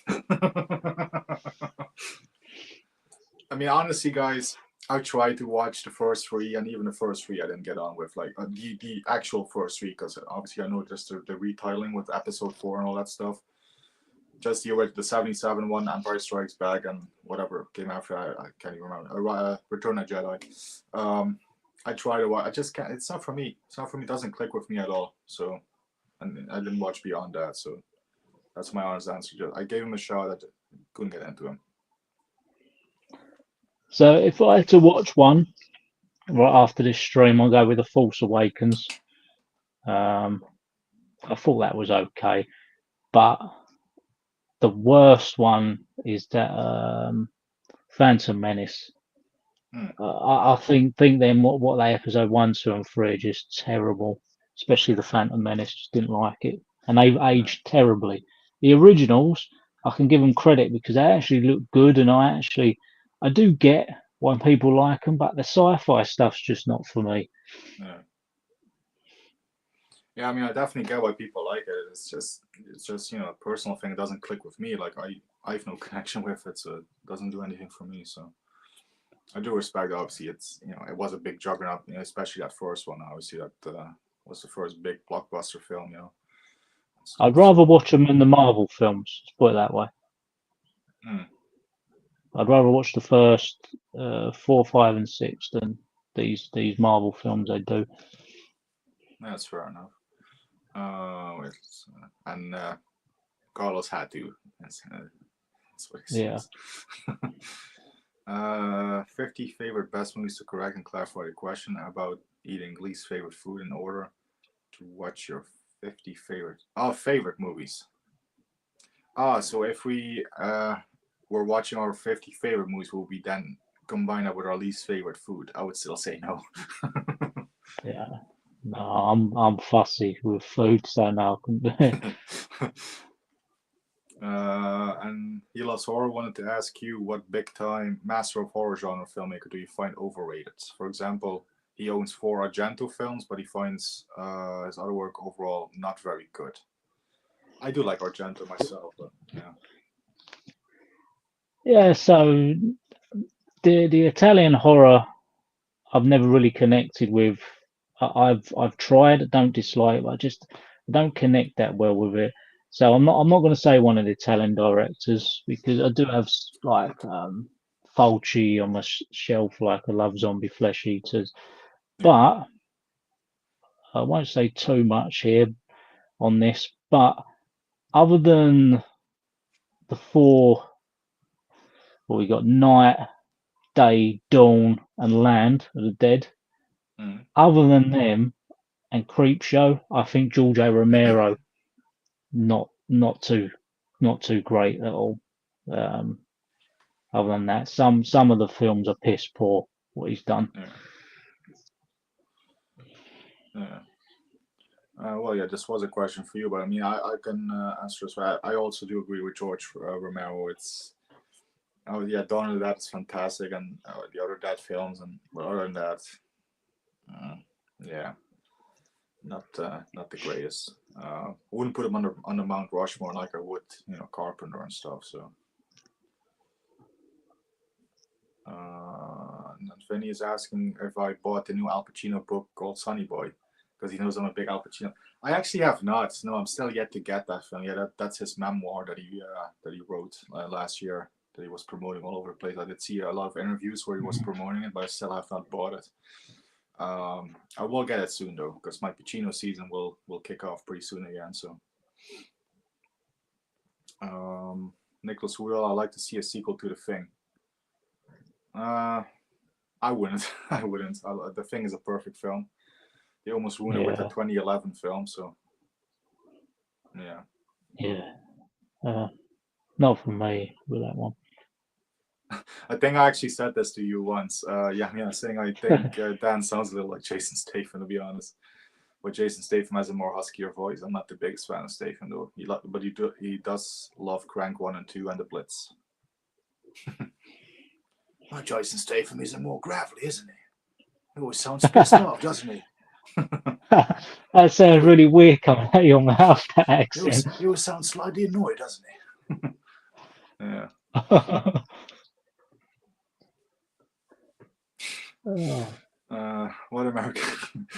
What American movies would you have cast, or will you cast Edwige Van? Oh, that's another one of my crushes, by the way. I forgot Edwige, but I freaking love Edwige Van Asch. What American movies? Let's see. Obviously, would be in the 70s or 80s. That was her heyday. What would I put her in the 70s? I actually can't think of many. I don't know if you actually seen too many films with her, Dan. No, I'm just looking up. I was gonna say, because she's in the genre that you don't watch too many of it. She's the queen of giallo films. Yeah. She does a lot of giallo. She did a lot of giallo films. I recognise her face, but no, I've not seen anything she's in. Yeah, I do rate her highly, especially in those giallo films. She's in one of my favorites, The Strange Rise of Mrs. Ward. I don't know if what American film necessarily I would cast her in right at this moment, because there's just so many. Would love to see her in a would have loved to see her in like a big film in the 80s, like maybe I don't know, maybe like Scarface. I don't know what role she would have played, but it would have been great if she just did a big mainstream Hollywood film like on the level of that. So, but it's hard to say. But I do love her. Yeah. And we've lost Mike. He has to catch up on stream tomorrow as he's got work. Have a great stream, lads. Yes, thank you, Mike. Thanks for tuning in. De Niro, Mr. Brooks, Costner, Frankenstein, maybe. De Niro's Mr. Brooks is a good one, yeah. Serial killer. Yeah, and De Niro as Frankenstein was a bit miscast for me, so Costner as Frankenstein might work. Yeah. Because that's one of the only. I mean, I like the Mary Shelley's Frankenstein, but it's just so weird having De Niro as the Frankenstein monster. It's doesn't feel quite right for me. Who would you cast in a High Noon remake? I don't want a remake for that as well. High Noon is perfect. Yeah. If anyone wants to direct that remake, it would probably be Tarantino. I mean, I know Tarantino doesn't do remakes, but if I would have to choose one director, it would be Tarantino. I know who I'm casting in that. Because you got to think what Tony Soprano says, Gary Cooper's the strong silent type. Silent type, yeah. So, for me, Ryan Gosling, I'm putting in that. I think he looks the part.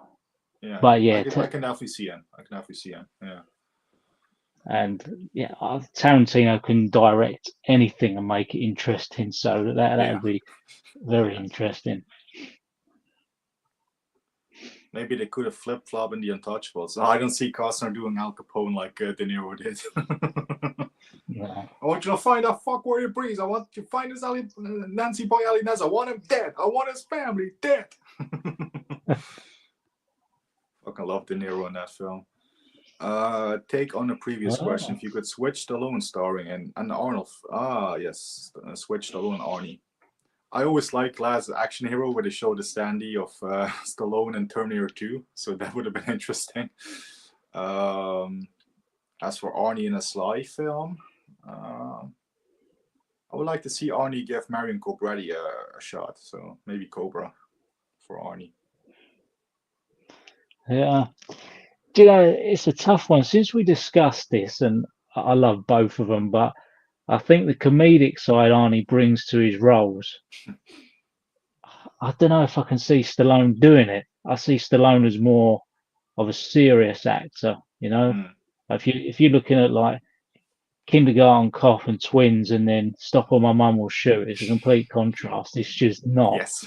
just didn't work. I just wouldn't want to switch any of them. I think the stuff they done was the big stuff was pretty perfect. Yeah. I mean, even Running Man, Stallone would look great in that. But then, can you imagine him shouting out "Christmas tree" and "Lighthead"? Hey, a Christmas tree. Yeah. Yeah, Or him in that yellow suit that Arnie wears in the film. You know, that yellow jumpsuit. Um, yeah. that would be weird as well. Sly usually doesn't wear like these big bright colors, so that would have been interesting as No, well. that's a good question, but nine impossible to answer. Yeah. Uh, if Asterix the Gaul all of a sudden got really popular in the States, what American actors would you cast as Asterix and Obelix? Well, they are, I do know them. I have no idea who I would cast really. Maybe in the 80s or something, you could have made that film with like Terrence Hill and Bud Spencer. Other than that, I can't think of like a duo that could maybe do something like that. So Is this the cartoony Asterix that Gerard Depardieu played in? Yeah, in the yeah, film. yeah, Oh, okay. Yeah, I've never seen it. I know of it. it's actually pretty big here in the Netherlands, but yeah. Barroom Brawl has kicked off. Oh, Carlos. Involving Bruce Lee, Chuck Norris, Steven Seagal, Jean-Claude Van Damme, and Jackie Chan. Who comes out the winner? I'm gonna put that to you first, then. Ah, oh, Chuck Norris. Yeah, we've had this argument I think before, but Yeah, yeah, I think even though I'm not the biggest Chuck Norris fan of his films, I think he's legitimately a black belt.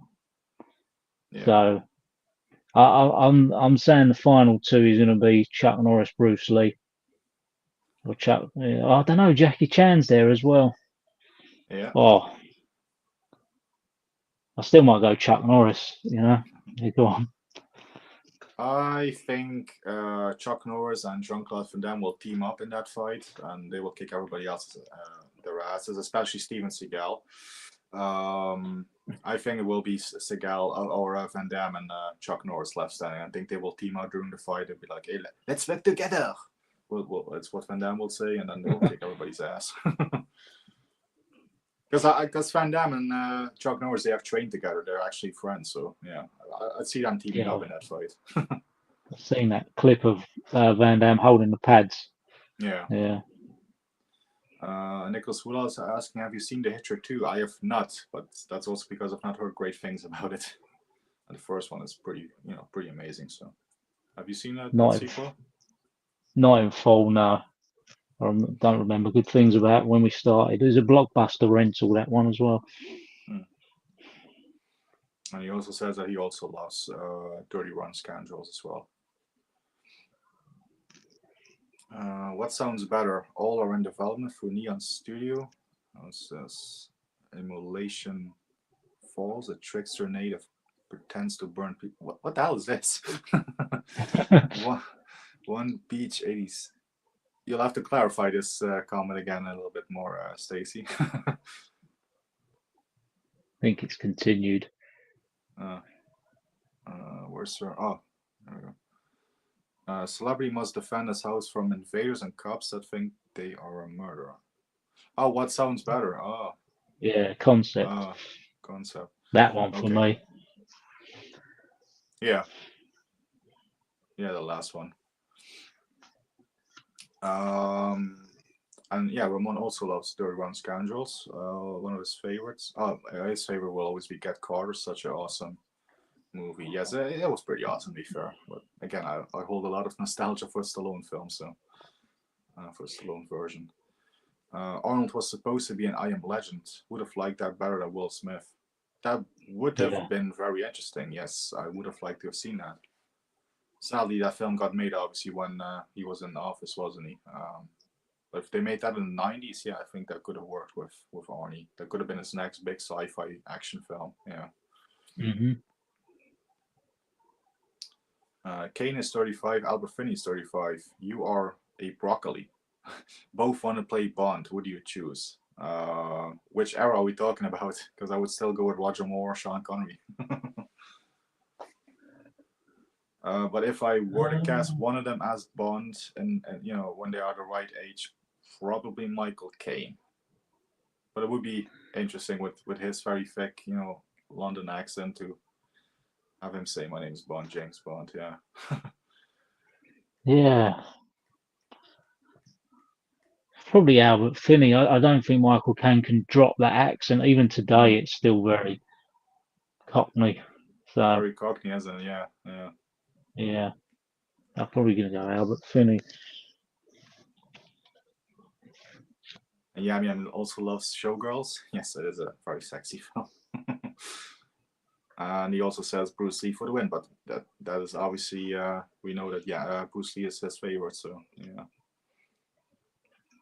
Come and see is also available on Dutch Blu-ray. Yes, I will definitely have to check it out for sure.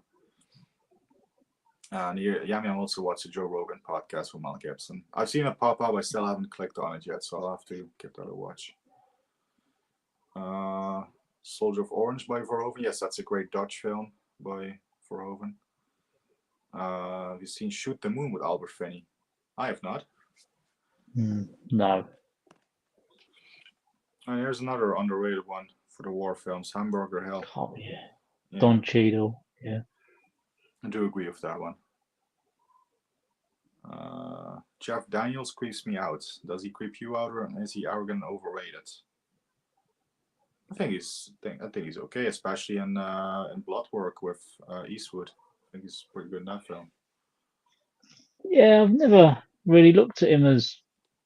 I know he done that. He had that hit US show, but he's not really someone I'd watch just because he's in a movie. I remember thinking when Bloodwork was announced, I thought, oh, Jeff Daniels in this might be a bit out of place, but he done a good job. So I was used to him as Harry in Dumb and Dumber. Dumb So and Dumber. yeah, I just think he's all right. I haven't really got a problem with him. Yeah, I don't either. Yeah. If each Jeff Daniels role was played by Dennis Quaid, would that be better for each movie? I do like think it Dennis Quaid. depends. Yeah, I do like Dennis Quaid. I think it depends on which role. Yeah. Could I see Dennis Quaid in that Bloodwork film, for example? No, I think he would be a little too obvious, maybe as spoilers for that film. Who would turn out to be the killer in the end. So yeah, I think it depends on the role, but I don't have a problem with Jeff Daniels. So yeah. This is a great question. Of course, I have. So it'll be good to. Have you played Scarface the game? Yeah, Scarface, the world is yours.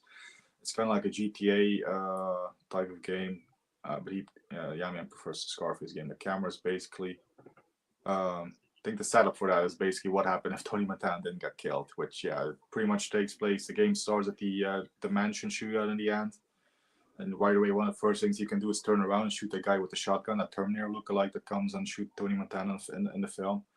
And you basically rewrite history, like pretty much you rewrite the ending of the film, like he doesn't die, and you go on from there. It's a really good game. I do love that game. Have you played it?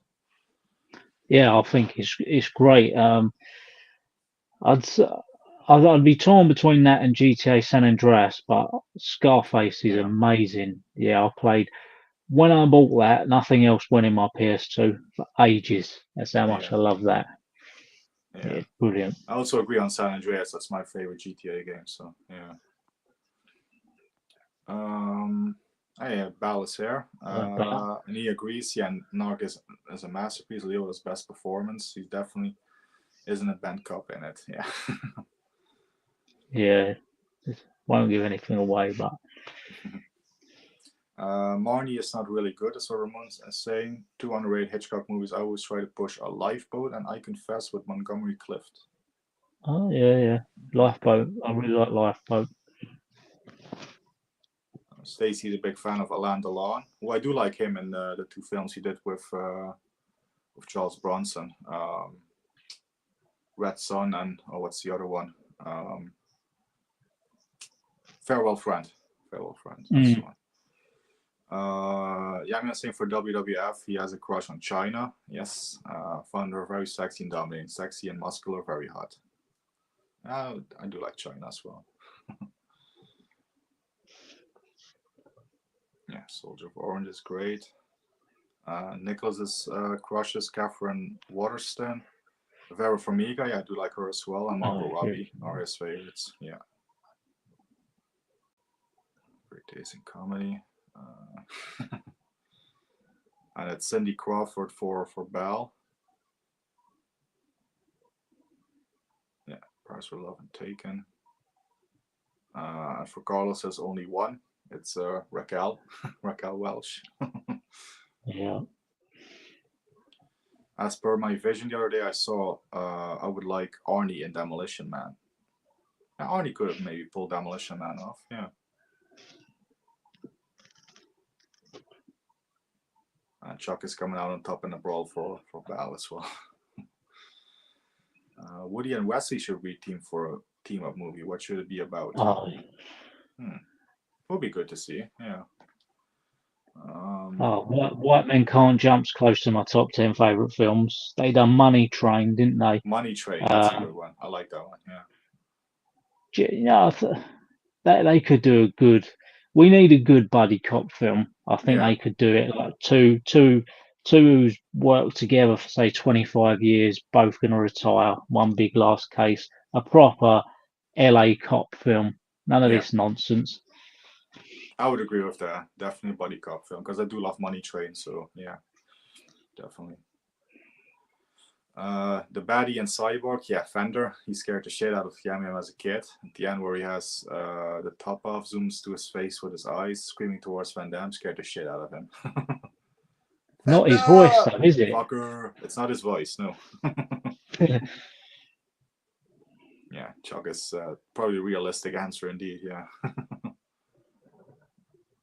We're not alone in thinking Star Wars overrated, so that's good. Yeah, I have seen this one. Yes, Rolling Thunder. Yeah, that's a great film. Tommy Lee Jones was here. So, director Yam Yam doesn't like is Jess Franco. His films are basically just softcore porn with a little-ish horror added. But there is the odd film under there, like overall. But yeah, it's not for him. Yeah, I can get on with Jess Franco as well. That's not my thing. Bloody Moon is the only Jess Franco film that he likes. Would you watch an actioner about a struggling baseball relief pitcher that must stop a terrorist attack during a game? That one is in development and called the 7th Inning Wreck. Would that be good? Sounds a bit like a sudden death kind of film, isn't it? Yeah. Yeah, sounds good. I like them kind of terrorist hostage type movies like that. Yeah. Yeah, like a Die Hard-esque. Yeah. I mean, they have played that concept so you know, to so many extremes, like Die Hard in a hockey stadium, Die Hard on a mountain, Die Hard at a high school and stuff. But I do like the concept. You know, if it ain't broke, don't fix it. I do like those sort of films. So, I'd rather be stuck in a lift with the mother-in-law for a week than watch any of that Marvel shit. Thank you, Stacy. Thanks. Appreciate that. Hey, Mike is here. Mike's DVD collection. What's up, Mike? Yes, Finesse was also the queen of Italian sex comedy. Yeah, sex comedies. Yeah, she also produces now and is leasing some of her villas near Palermo and for the new Nolan movie. Oh, okay. Have you seen Attack of the Killer Donuts from 2027? I have not, but that sounds terrible. No, I haven't. I've cast Finesse in a main role helper in Frantic, maybe. Okay, yeah. I'll let you answer this one. I can go for a smoke. Top 5 Walter Hill films. Oh, So, Warriors for me, yeah, undoubtedly. We got Red Heat. I don't want to miss any out here. Southern Comfort. That's Walter Hill, isn't it? It's quite grown on me. Um, what's the Nick Nolte one? Extreme Prejudice. Prejudice. I Yeah. really like, and 48 Hours. Yeah, I'll Yeah. probably miss some out, but he's another fantastic director. Yeah, definitely. Yeah. I'll tell you my favorite right off the bat is Hard Times with Bronson and James Coburn. Oh, that's it. Told you miss one out. Yeah. Yeah, Hard Times is my favorite of his. Then I'd go Red Heat or 40. I think 48 Hours Summer too. Then Red Heat. Um, I do like Extreme Prejudice. And the Warriors. Let's go with the Warriors as well. I do like the Warriors. Not as much as I would say it's my top film from him, but I do like it a lot. Yeah. This is also an interesting question where I have some answers to. What films make you cry? That's what Yam Yam asked. I cry a lot. A big fat crybaby, except I'm not fat. Some that make me cry are Home Alone, Diamonds with Kirk Douglas, Million Dollar, oh, definitely Million Dollar Baby. Jumanji, and the End Scene in Greece. Oh, that's interesting. Yeah, Jeff, I'll ask you, what film do you think makes me cry every time? I've said it to you before. You've been on a journey for many years, and then it's just devastating. Oh yes, yeah. Oh, my mind's gone blank, but you have mentioned this to me. Yeah. Pulls up the deck chair, talks to it every day. Rocky Balboa. Yes, Yeah, that's for one of me, mine as well. every time Rocky Balboa and the end scene in Man on Fire gets me Hmm. every time. Yes, Man on Fire as well. Um, I'm like Yam Yam. I'm a big crybaby. Every Rocky films they get me in one way or another. Especially Rocky Balboa. That one is just pretty much from the start. It's fucking emotional. Million Dollar Baby is definitely one. The ending of T2 for me as well. Um, yeah, there's loads. There's loads. Hmm. Even gotta admit it. Even Bridges of Madison County got me teared up when I watched it earlier. Do you like Fight Club? If yes, what were some of your favorite scenes from the film? Like it, don't love it. That's my answer. Yeah, I think it's a good film. I went into that film absolutely like oblivious to anything, so it come as a big shock to me. But there's that one scene in it. I wouldn't say I got a particular favourite scene in it, but the scene on the airplane is actually really good. But there's that scene with Jared Leto. Hmm. I can't remember what way round it is, but that's really grueling in the basement. One of them absolutely gets their face caved in. It's pretty brutal. But Yeah. yeah, unfortunately, Edward Norton's someone that I've got a bit of a thing against now. Fine actor, but he's apparently a right arsehole to work with, and has I've apparently heard that. ruined quite a few pictures. He's got like the American History X director Yeah. gets no credit whatsoever for what he done. Um, but yeah, I'm kind of can take it or leave it. Fight Club, to be honest. Yeah. Yeah, I'm definitely overdue for a rewatch on it because it's been ages since I watched it. But I like it, but it's not one of my all time favorites as Fight Club. So yeah. Think Stallone could play a good Rambo. He did. I also think Stallone could play a good Dutch and John Matrix from Commando. Yeah, I don't know. Yeah, That would be hard. That would be hard to see. Yeah, as much as I love Stallone, but Commando and Predator just there are these films. do you remember the quote from Stallone on the chat show? He says, "I done Yeah, Rambo," and then he does he did Commando. Commando. Yeah, Yeah. I did Rambo, he did Commandos, like Dingo and Mumbo and Jumbo, yeah. Yeah. Yeah, Bruce Lee all the way for Yam Yam. It's all over YouTube. You guys have been seeing my DVD collection for since 2020. So yeah, but maybe one day I'll do a full stream where I'll go through all my films. That would be a long ass one, but I'll have to do that in parts definitely. But could be an option for a future stream. Balance, gotta go. I'm watching Yeah. a catch up on Love Island. Ew.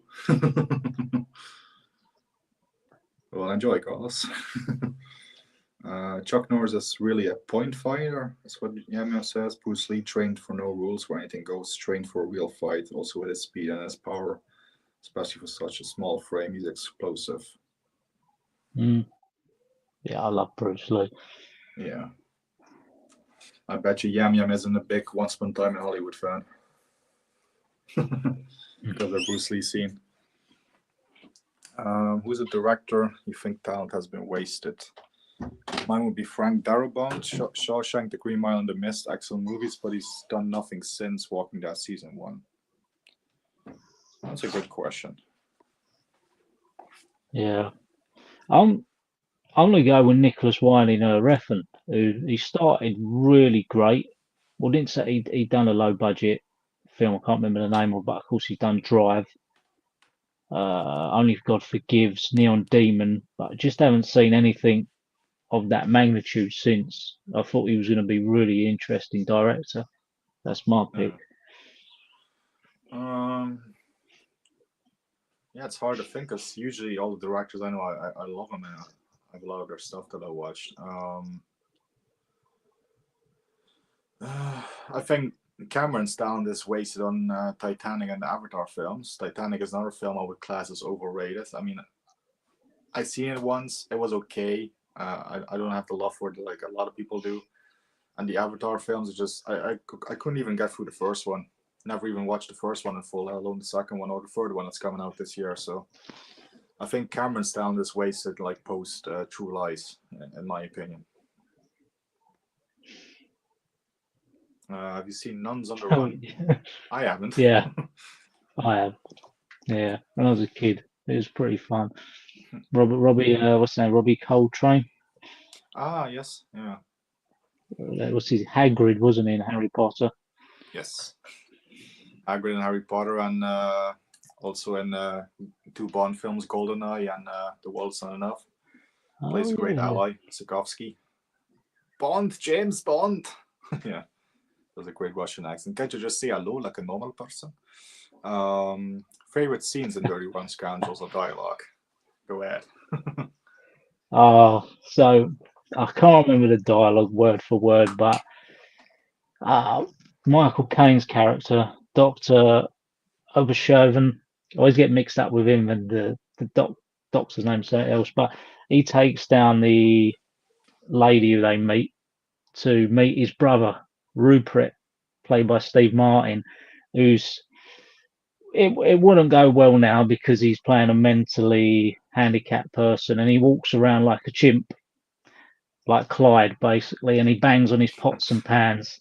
You got that one, and there's another one where Steve Martin pretending to be a paralyzed ex-military guy, no feeling in his legs, and then Michael Caine starts whipping his legs with his cane. And it's you've got to watch this film. It's so funny. Okay. Brilliant con man film. Yeah, I'll definitely get on that. Yeah, to be fair, I've heard great things about it over the years. It's definitely one always been aware of, but just haven't got around to seeing it yet. So I'll check it out as soon as I can. Yeah, I'm missing. I've not seen I Am Legend, but I've seen the original with the great Vincent Price called Last Man on Earth from '64. Love that picture. What a film that is. Way ahead of its time. I do like Vincent Price. I've seen quite a bit of films that he is in. So Got a Mega Man as well. Yeah. Charlton Heston. That's I Am Legend basically. Kane and Finney are 35 now. Who would you cast for the post-Craig era? Kane or Finney? Well, I think we said Finney. If we are talking about if either of them were to replace Craig, I have a love-hate thing with Daniel Craig because obviously he started out great with Casino Royale. Quantum of Solace was a letdown. Skyfall is great. Skyfall's my favorite of his. And then Spectre. And then especially No Time to Die is just god awful. Yeah. Yeah. It will be interesting to see where they go with the Bond franchise going forward. Let's put it that way. I've seen The Perfect Weapon. Yes, that's better than The Perfect Weapon with Steven Seagal. I can definitely tell you that much. Yeah, I've seen this one with Jeff Speakman. Very good film. Under the Volcano, underrated. I've seen Volcano with Tommy Lee Jones, but not Under the Volcano. So No, I haven't seen that one. I've always thought this. Yeah, Bloodwork could have been a Dirty Harry film. If they changed around a little bit, and Dirty Harry could have been retired. Yes, I've always thought that. I've always had that opinion. That's another one that could have easily been a Dirty Harry film. Yeah. Heard that Jeff Downs is supposed to be a tit, but that could just be paparazzi. I'm not sure, but love him as Harry and Dumb and Dumber. Actually, prefer him over Jim Carrey and Jim Carrey in that film. That's interesting. Yeah. And Sean Allen is here. Hey, Sean. Sure. He had Scarface on the PSP and all, but it wasn't fun. Yeah, and the PSP was a different game. It was like a top-down strategy sort of game. But well, it could be if you guys ask Bronson questions. No, this is an open Q&A, so you could just ask anything. If you want to ask about Bronson, go ahead. If you could have Stallone work with any big name director, past or present, who would you like to have seen Sly work with? Put him in a Scorsese film. Put him in one of the mob films. Like, he's doing a fantastic job on Tulsa King. He should have played a mobster way earlier in his career. Like, put him in a Scorsese film, you know. Yeah, I think if you see him really acting, that he's brilliant in Tulsa King, and he's absolutely brilliant as well in Copland. He can really act. And when people say to me Stallone can't act, he can act really well. I mean, he's been nominated for an Oscar twice, you know, for his acting. So it's not a coincidence, you know. So. Yeah, people still say he can't act. It's unbelievable. Yeah. Sonny was the favorite in WWE in the 90s for Nicholas. Yeah. So yeah, what's happened to her? Yeah. Arnold would have been a good He-Man.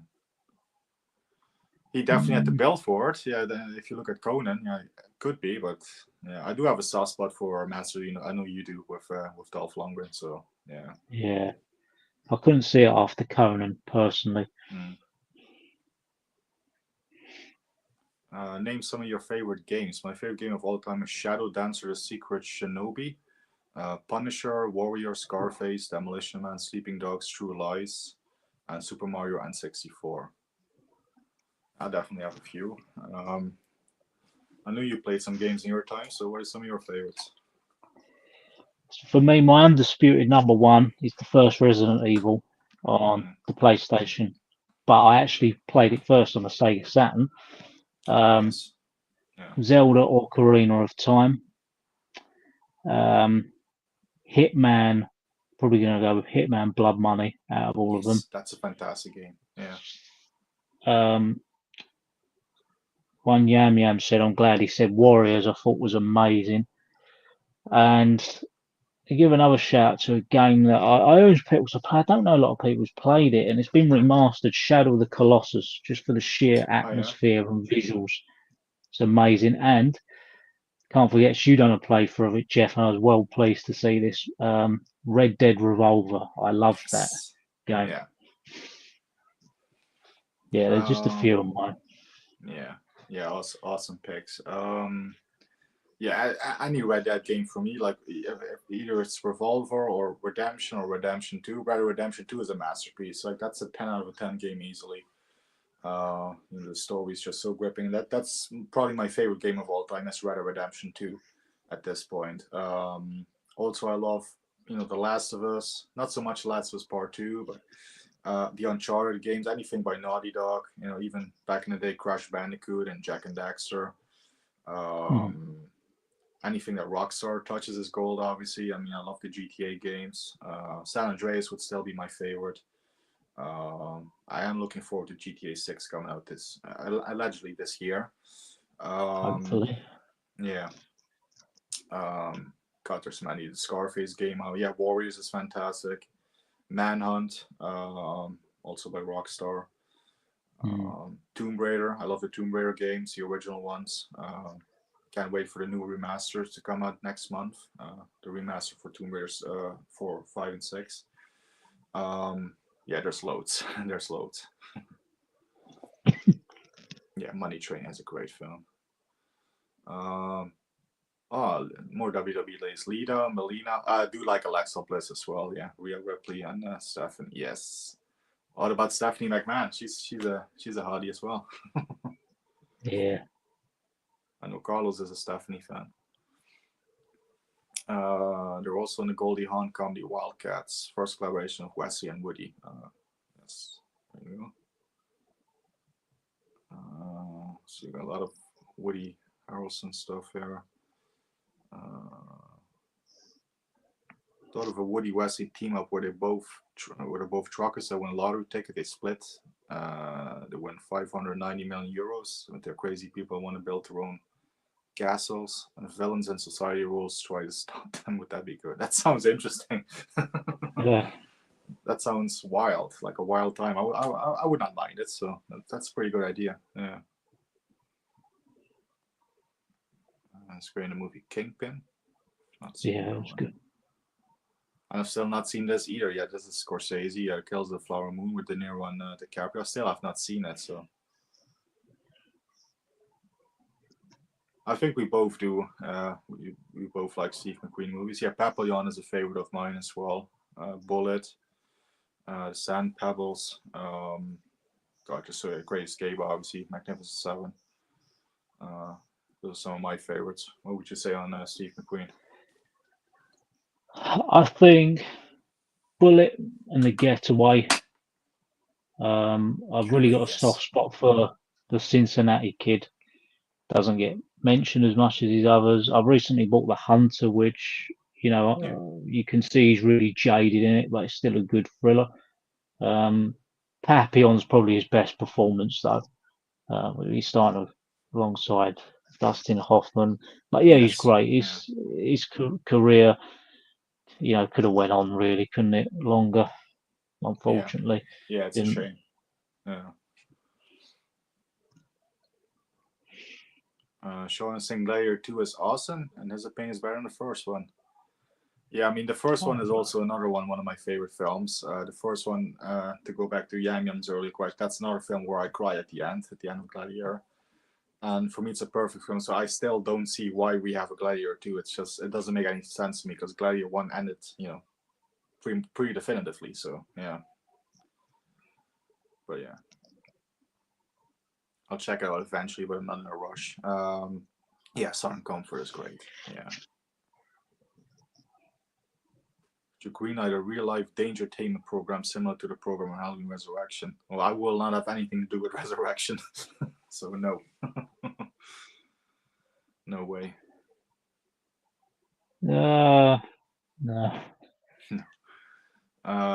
Yes, Bullet is fantastic. Yes, the GoldenEye game. I finally played that recently, a few months. Yeah, last year. Let's say last year. The N64 GoldenEye game. Yeah. When it comes to favorite Yeah. Bond game, my favorite is Nightfire on the PS2. That was my favorite Bond game. Really? See, mine's from Russia. We love PS2. I I love do that love one. that one as well. That's in my top 5 as well. Yeah, with Sean coming back. Yeah. Streets of Fire. Yeah, that's actually one I've still not checked out that one, but Yeah, it's good. everyone Diane says Lane. there's nothing like it. So Diane Lane. yeah, I'll have to check that one out. Um, Paul Newman comes back to life and wants to be a Bond villain. Should he be a malevolent, however you pronounce it? I can't do it right now. Rancher or a pilot that can be invisible to bomb various houses. I'll go for the rancher. Yeah. Although usually Yeah. Bond villains are on a bigger scale than a rancher, so yeah.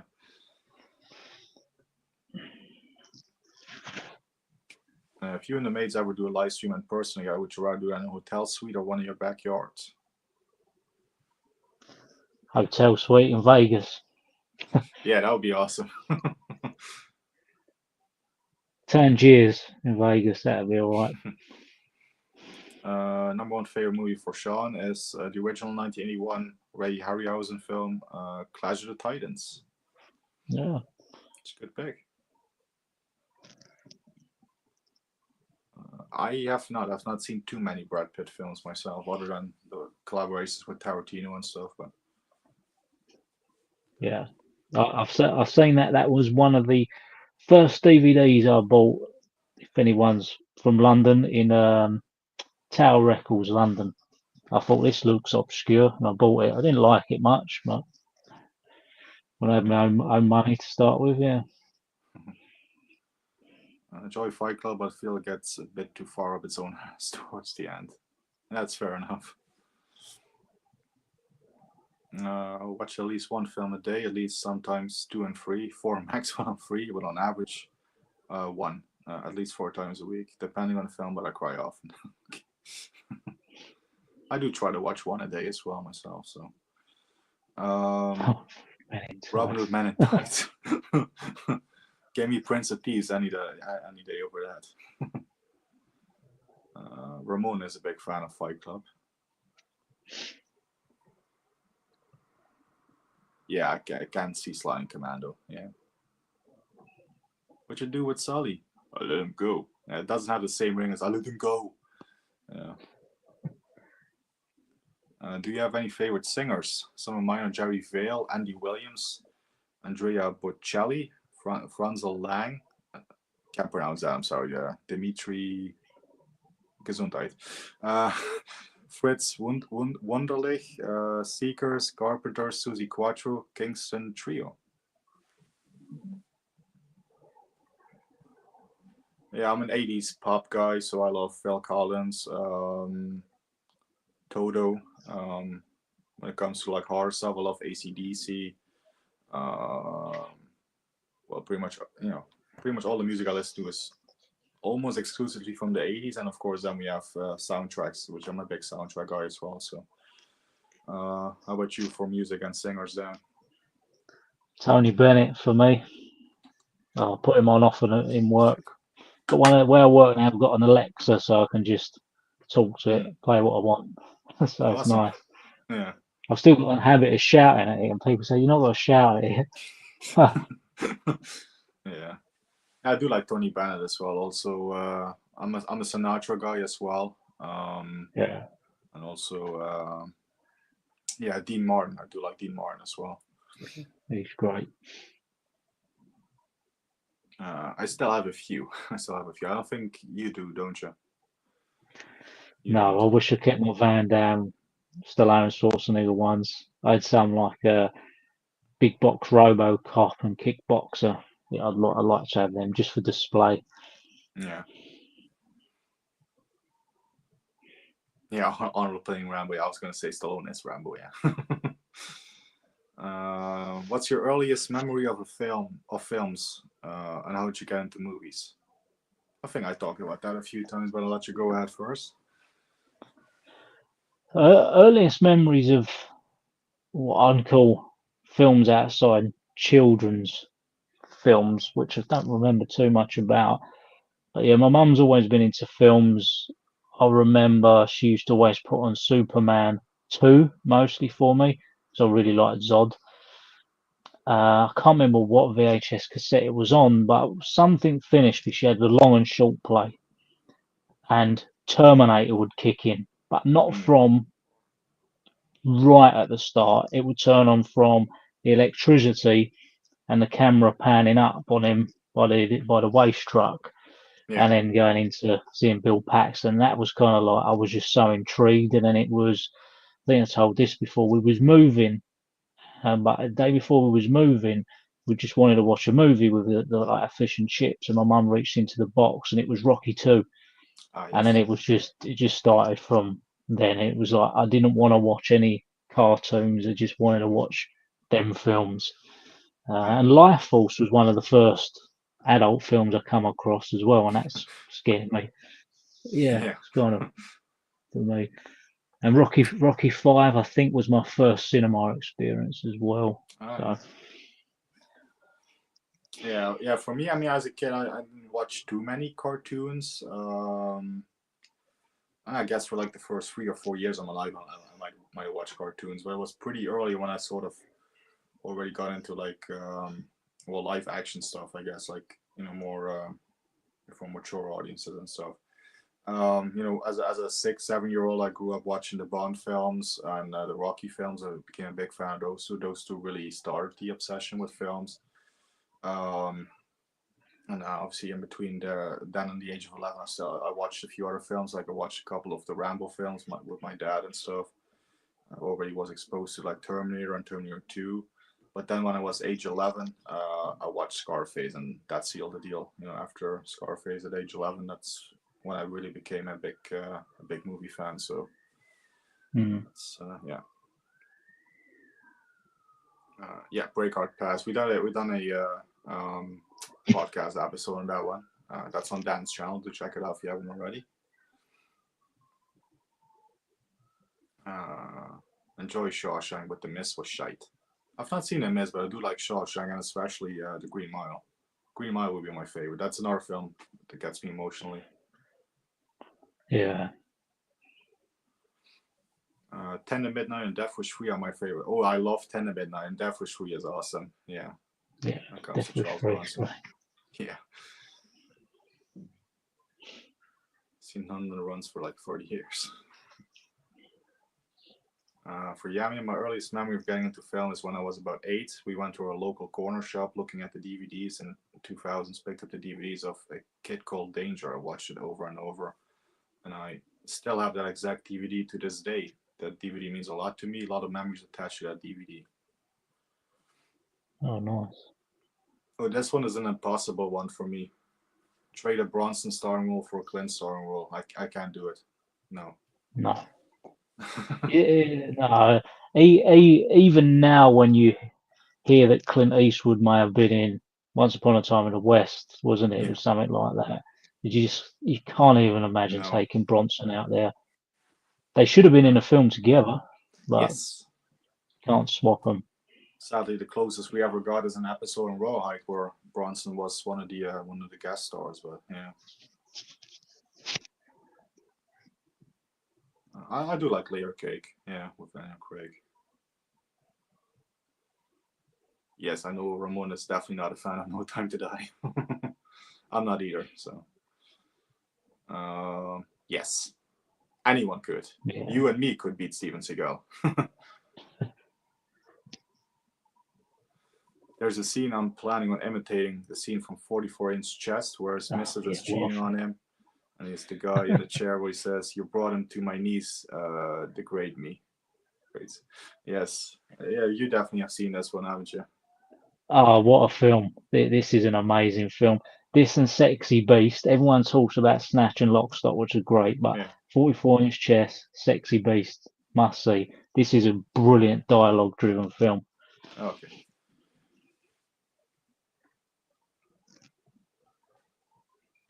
Well, as soon as I've seen it, I might do. I might do.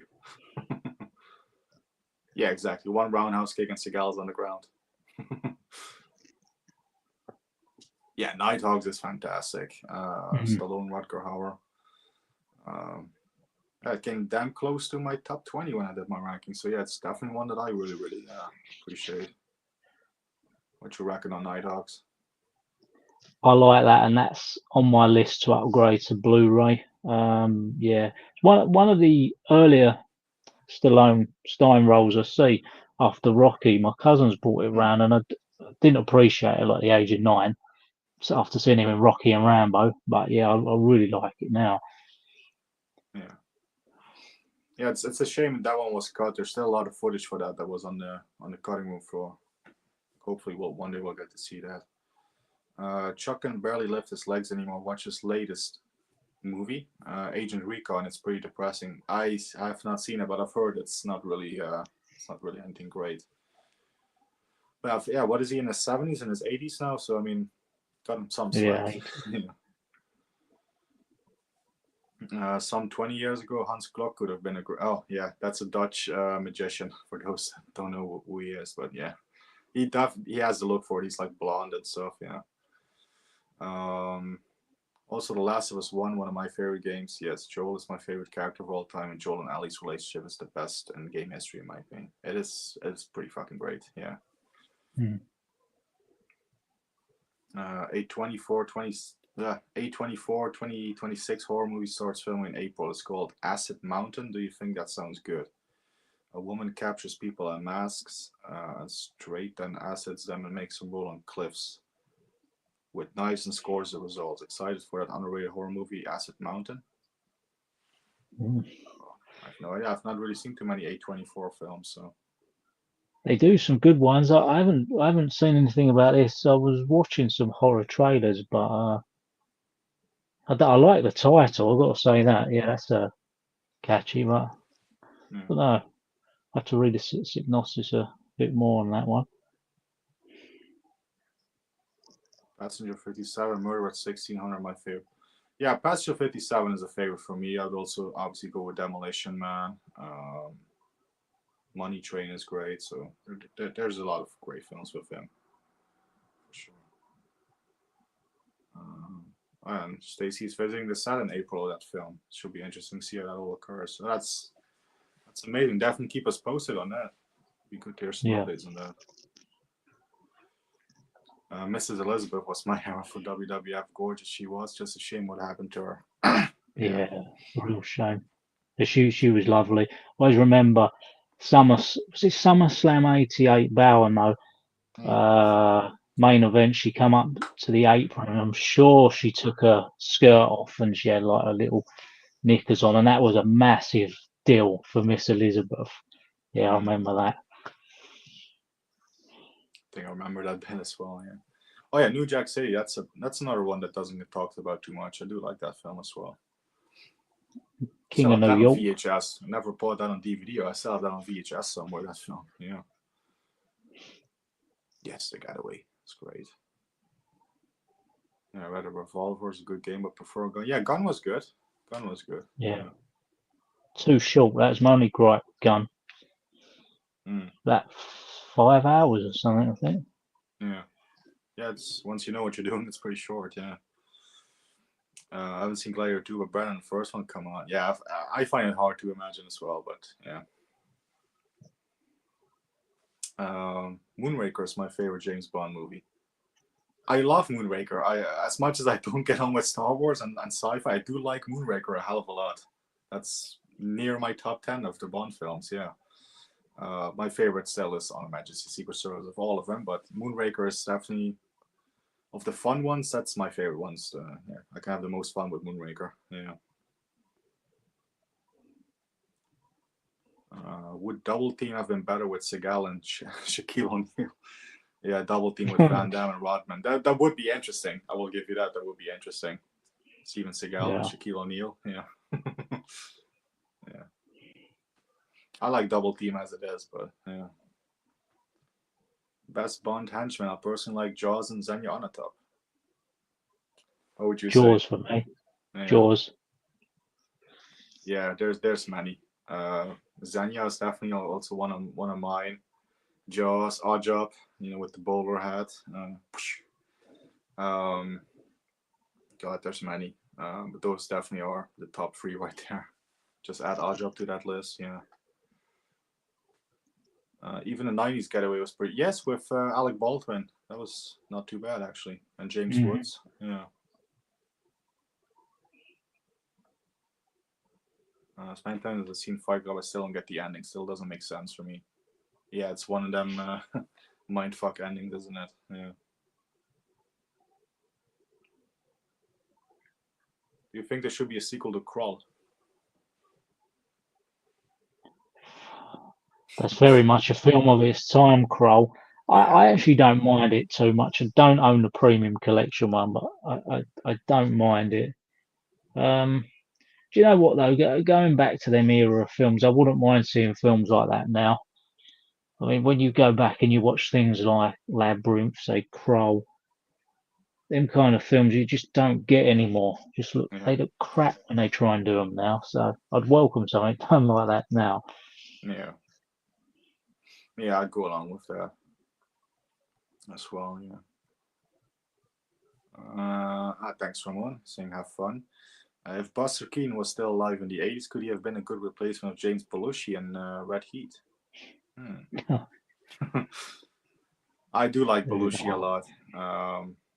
I grew up on Belushi, Yeah, watching his sitcom, According to Jim, that was on TV all the time here in the Netherlands. So I have a soft spot for James Belushi. I like him in pretty much everything. So it would be hard for me to yeah. replace that role, actually. Yeah. I think he's great. Even at big family get together on Christmas Eve, Jingle All the Way when he pops Mm, up for them 5 minutes, he's yeah. brilliant. Want a Turbo Man doll for Christmas? Forget it. Now you're gonna sit on your lap. Yeah. Take care, Ramon. We'll also be wrapping this up. Let's say we're almost now 2.5 hours. Let's give another 15 minutes, like 2 hour 45 minutes. Apologies if we don't get to all the comments. There's still loads that I have to get to. We might not make it through all of them. Obviously, it is getting late, so I think we'll be wrapping up in about 15 minutes or so. Um, so yeah. Watch Point of No Return with Bridget Fonda. I feel like Nina Simone. Hmm. I don't I think haven't I've seen seen that that one. film. Hmm. Which do you prefer? Rats, Body Talk song from Golden Child, Push It to Limit, Scarface, In This Country, Over the Top. Oh, Push It to Limit. Yeah, Push It to easy Limit. push it to limit. Yes. That's one I put out on my workout playlist on Spotify when I hit the gym, which I'm going to do after the stream. So uh, Push It to Limit will definitely be played later on this evening. Let Off Some Steam, Tony Bennett. That's a good one. Yes, for the Qual sequel. Oh wait, this was a question for Carlos, who's not here. I think he does. I think he has quite a bit of Raquel Welch films, but yeah.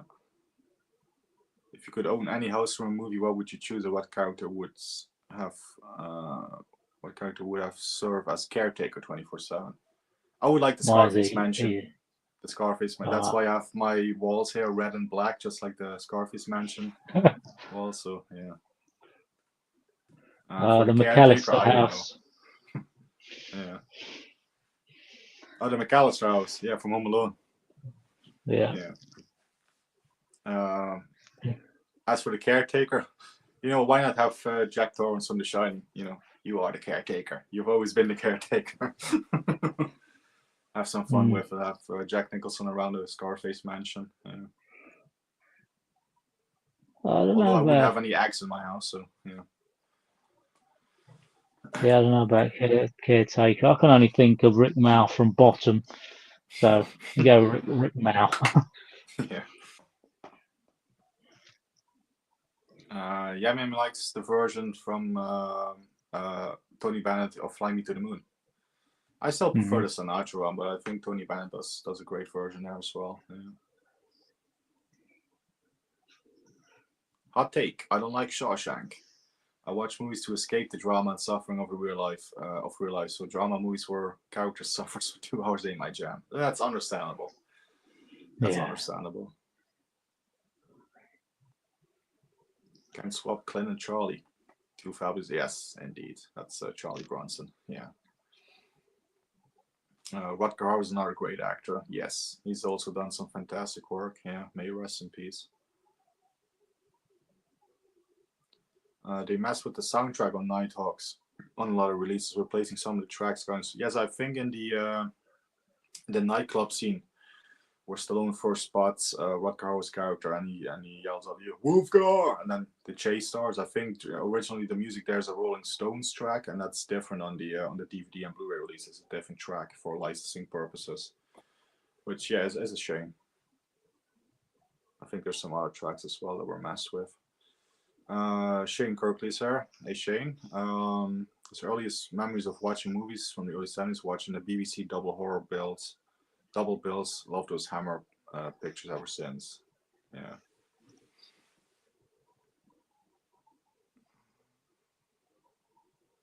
I have. Curious to know if you have. Me, yeah, I watched it once, and I was actually saying to Carlos, this is one along with Bobby Deerfield and Justice for All that I really need to give a rewatch to. Mm. Um, didn't quite get on with Simone. He put out movies around this time I didn't get on with. Even The Recruit I didn't get on with too well. Oh, okay. Yeah. But that was a similar kind of time, wasn't it? And Yeah. people I know didn't like that too much. Yeah, Yeah. Simone would like to give another go. I won't say too much about Simone and the other films that Dan just mentioned because they will be coming up in a review series pretty soon. But Simone, actually, I do like that one. I've always thought that was a little bit of an underrated gem for with Pacino. It's people say he can do comedy like De Niro, but Simone he's pretty funny, and so I definitely will not make a case for Jack and Jill. That oh, absolutely terrible. Any fans of Dirty Harry need to watch Sharky's Mission. Yes, I still have to get on that. I still have not seen that Yeah. one, but that's very very high on my watch list. Should Miss Elizabeth have been Terry Hatcher role in Tango and Cash? Oh, yeah.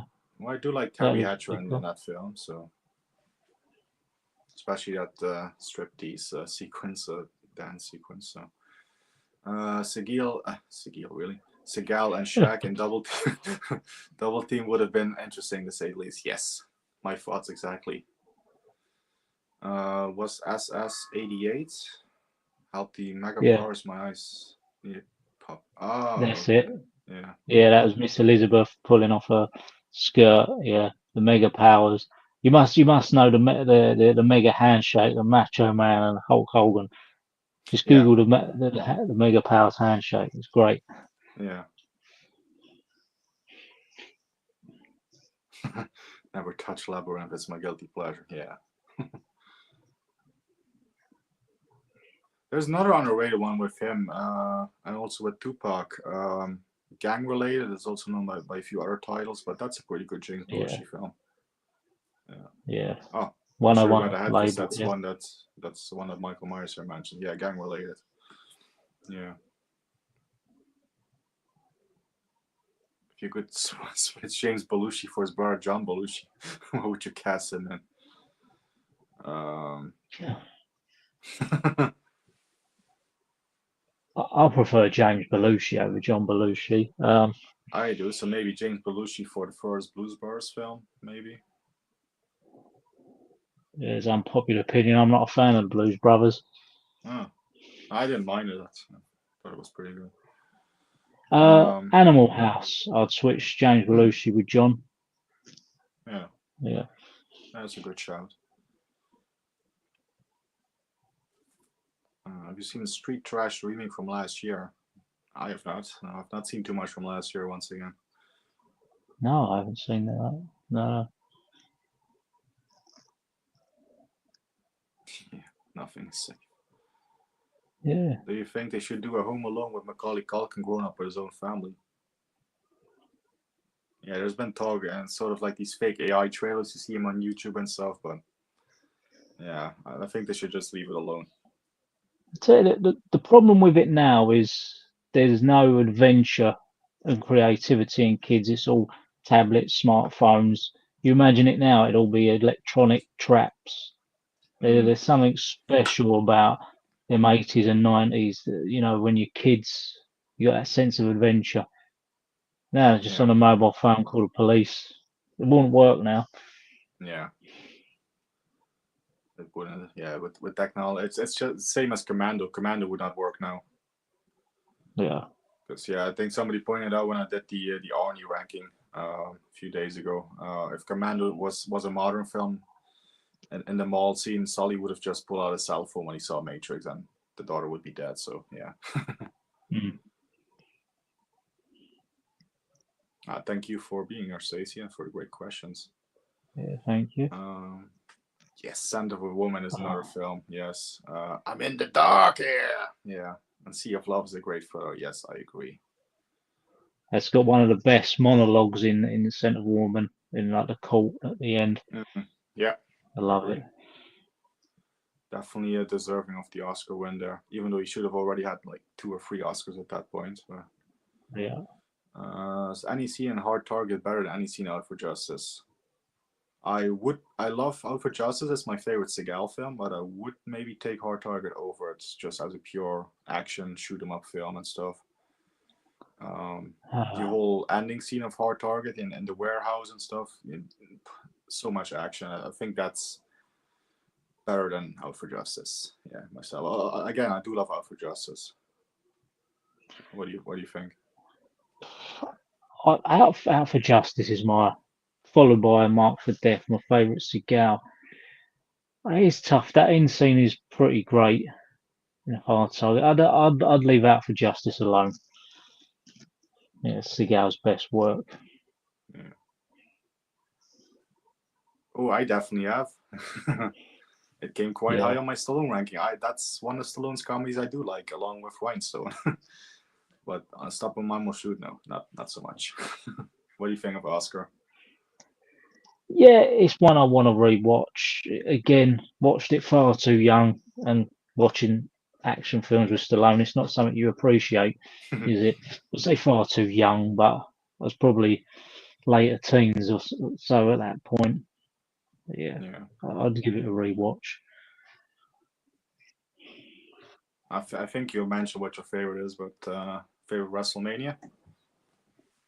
Um, I believe I've watched so many now. 17. I think that's the one with the table ladders and chairs match with the Dudleys, the Hardys. I'm sure it's 17 off the top of my head, but it's pretty special. And Lita comes running in, and then Rhino comes running down. Mm, Yeah, that's like peak kind of attitude era. yeah, I'd probably agree with that one. I mean, obviously, for me, I came into WWE like a few years ago. I'm not into it, all that long. But now everything is on Netflix. So I've been rewatching like a lot of these older ones and stuff. Everything is now on Netflix of WWE. So yeah, that one I do remember as you were describing it. That was a fantastic one. So I'd go along with that one as well. Um, I got my answer. Best manliest handshake of all time. The mega powers of Arnold, Carl Weathers, and Predator. No, it's Arnold and Carl Weathers. Yes. Dylan, you son of a bitch. Yeah. It's 1994. Tom Berenger wants a big-time action starring role. Should he be in a sci-fi or something else? And which one? Well, he's done some good stuff, hasn't he? You know what? I would put him in. I think he's a good villain. I would put him as the take out Dennis Hopper and put him in Speed. I think he'd be good in Oh, that. yeah. I love Speed. But Yeah. yeah, I don't know, I just fancy Tom Berenger in that. Yeah, that would be good. Yeah, I definitely agree. He plays a good villain. Yeah, maybe Soldier. Yeah. Hard to Kill and Under Siege. Yeah, those are definitely top 5 films as well for me. Yeah. Yes, we are reaching the end of the comments. So yeah, take care, Bal. Yeah, Barringer was great in Substitute. Yeah. Yeah. Nicholas Woodall agrees on WrestleMania 17. And we've reached the end of the comments. So yeah, I think it's about time to Nice. wrap it up. Because I do, as Carlos always so eloquently puts it, once we do one of these streams, I'm bursting for a piss. Been drinking a lot of water. So yeah, I would like to thank everybody for tuning in and coming up with the great questions. And obviously, thanks for Dan for joining me. And yeah, it's a shame Carlos couldn't make it, but we do wish him all the best, and especially with the family situation. Hope that all gets sorted, quicker rather than later, or sooner rather than later. And yeah, thanks again everyone for tuning in, and yeah, we'll be back. I think in a few weeks we'll have another episode of our podcast coming up. What's our next episode? I think Maverick. That's coming up soon. Yeah, do you know what? I must be getting old because I was sitting there the other day thinking, you said Maverick, I don't remember recording it, but now I remember talking Yeah. about Mel Gibson's shirt. Yeah. So No, Yeah. we've shot Maverick. I've edited it, so soon we'll upload that. Maybe this upcoming Sunday or the Sunday afterwards. And obviously we'll have our next topical talking movies live stream at the end of February as well. What's the exact date for that again, Dan? That's what was it? Uh, I can't look at my, but we may have to cram in the one we was going to do on the cinema as well. So, but no, we've got the February planned. But there may be 1 month where we're fitting two if it works with everyone. We shall see. Yeah. But yeah, Maverick, that'll be a fun episode because Yes. I remember really enjoying that film. Yeah. It was definitely a film I really like. So it's gonna be a good discussion once you guys get to see it. Yeah, it's recorded and everything, so that will be happening soon. Yeah, with that having been said, thanks for watching, everyone. Yeah, thanks, Professor Macabro. Thanks, Nicholas Woodall. Thank you, Stacey. Oh, she has one more question. I think we can maybe do this one still quickly. James Woods' on-screen moments favorite. Pretty much any time he goes crazy and The Specialist with Stallone.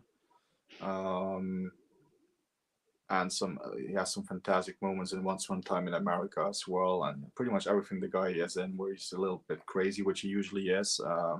When he just goes over the top, it's fantastic. So yeah, how about you, Dan? I like it when he gets smacked about in Casino. So yeah, do you know? Got to give him credit because in Casino he played it so well. You absolutely hate the character Lester in that, Yes. and Yeah. I'm not a massive Sharon Stone fan, but she bugs the hell out of me. But that's because she plays it so well. Yeah. Yeah, James Wood is. I'd probably go as far as saying underappreciated by the masses. He's a fine actor. Yes. Yeah. Definitely. So yeah, thank you, Stacy. Thank you, Michael Myers, and everyone else that tuned in. And again, best of luck to Carlos and the family and stuff. Bal, thank you, Bal, Nicholas Woodall, Shane Kirkley, everyone who was here. If I didn't mention you, you know who you are. And yeah, the Talking Movies team and the Westerns for Life team will be back soon on this screen or on Dan's screen, on Dan's channel. So yeah, we'll see you all soon. Take care and have a great remainder of the evening or morning or afternoon, wherever you are in the world. So see you soon. Take care Thank you, for now. everyone. See you soon.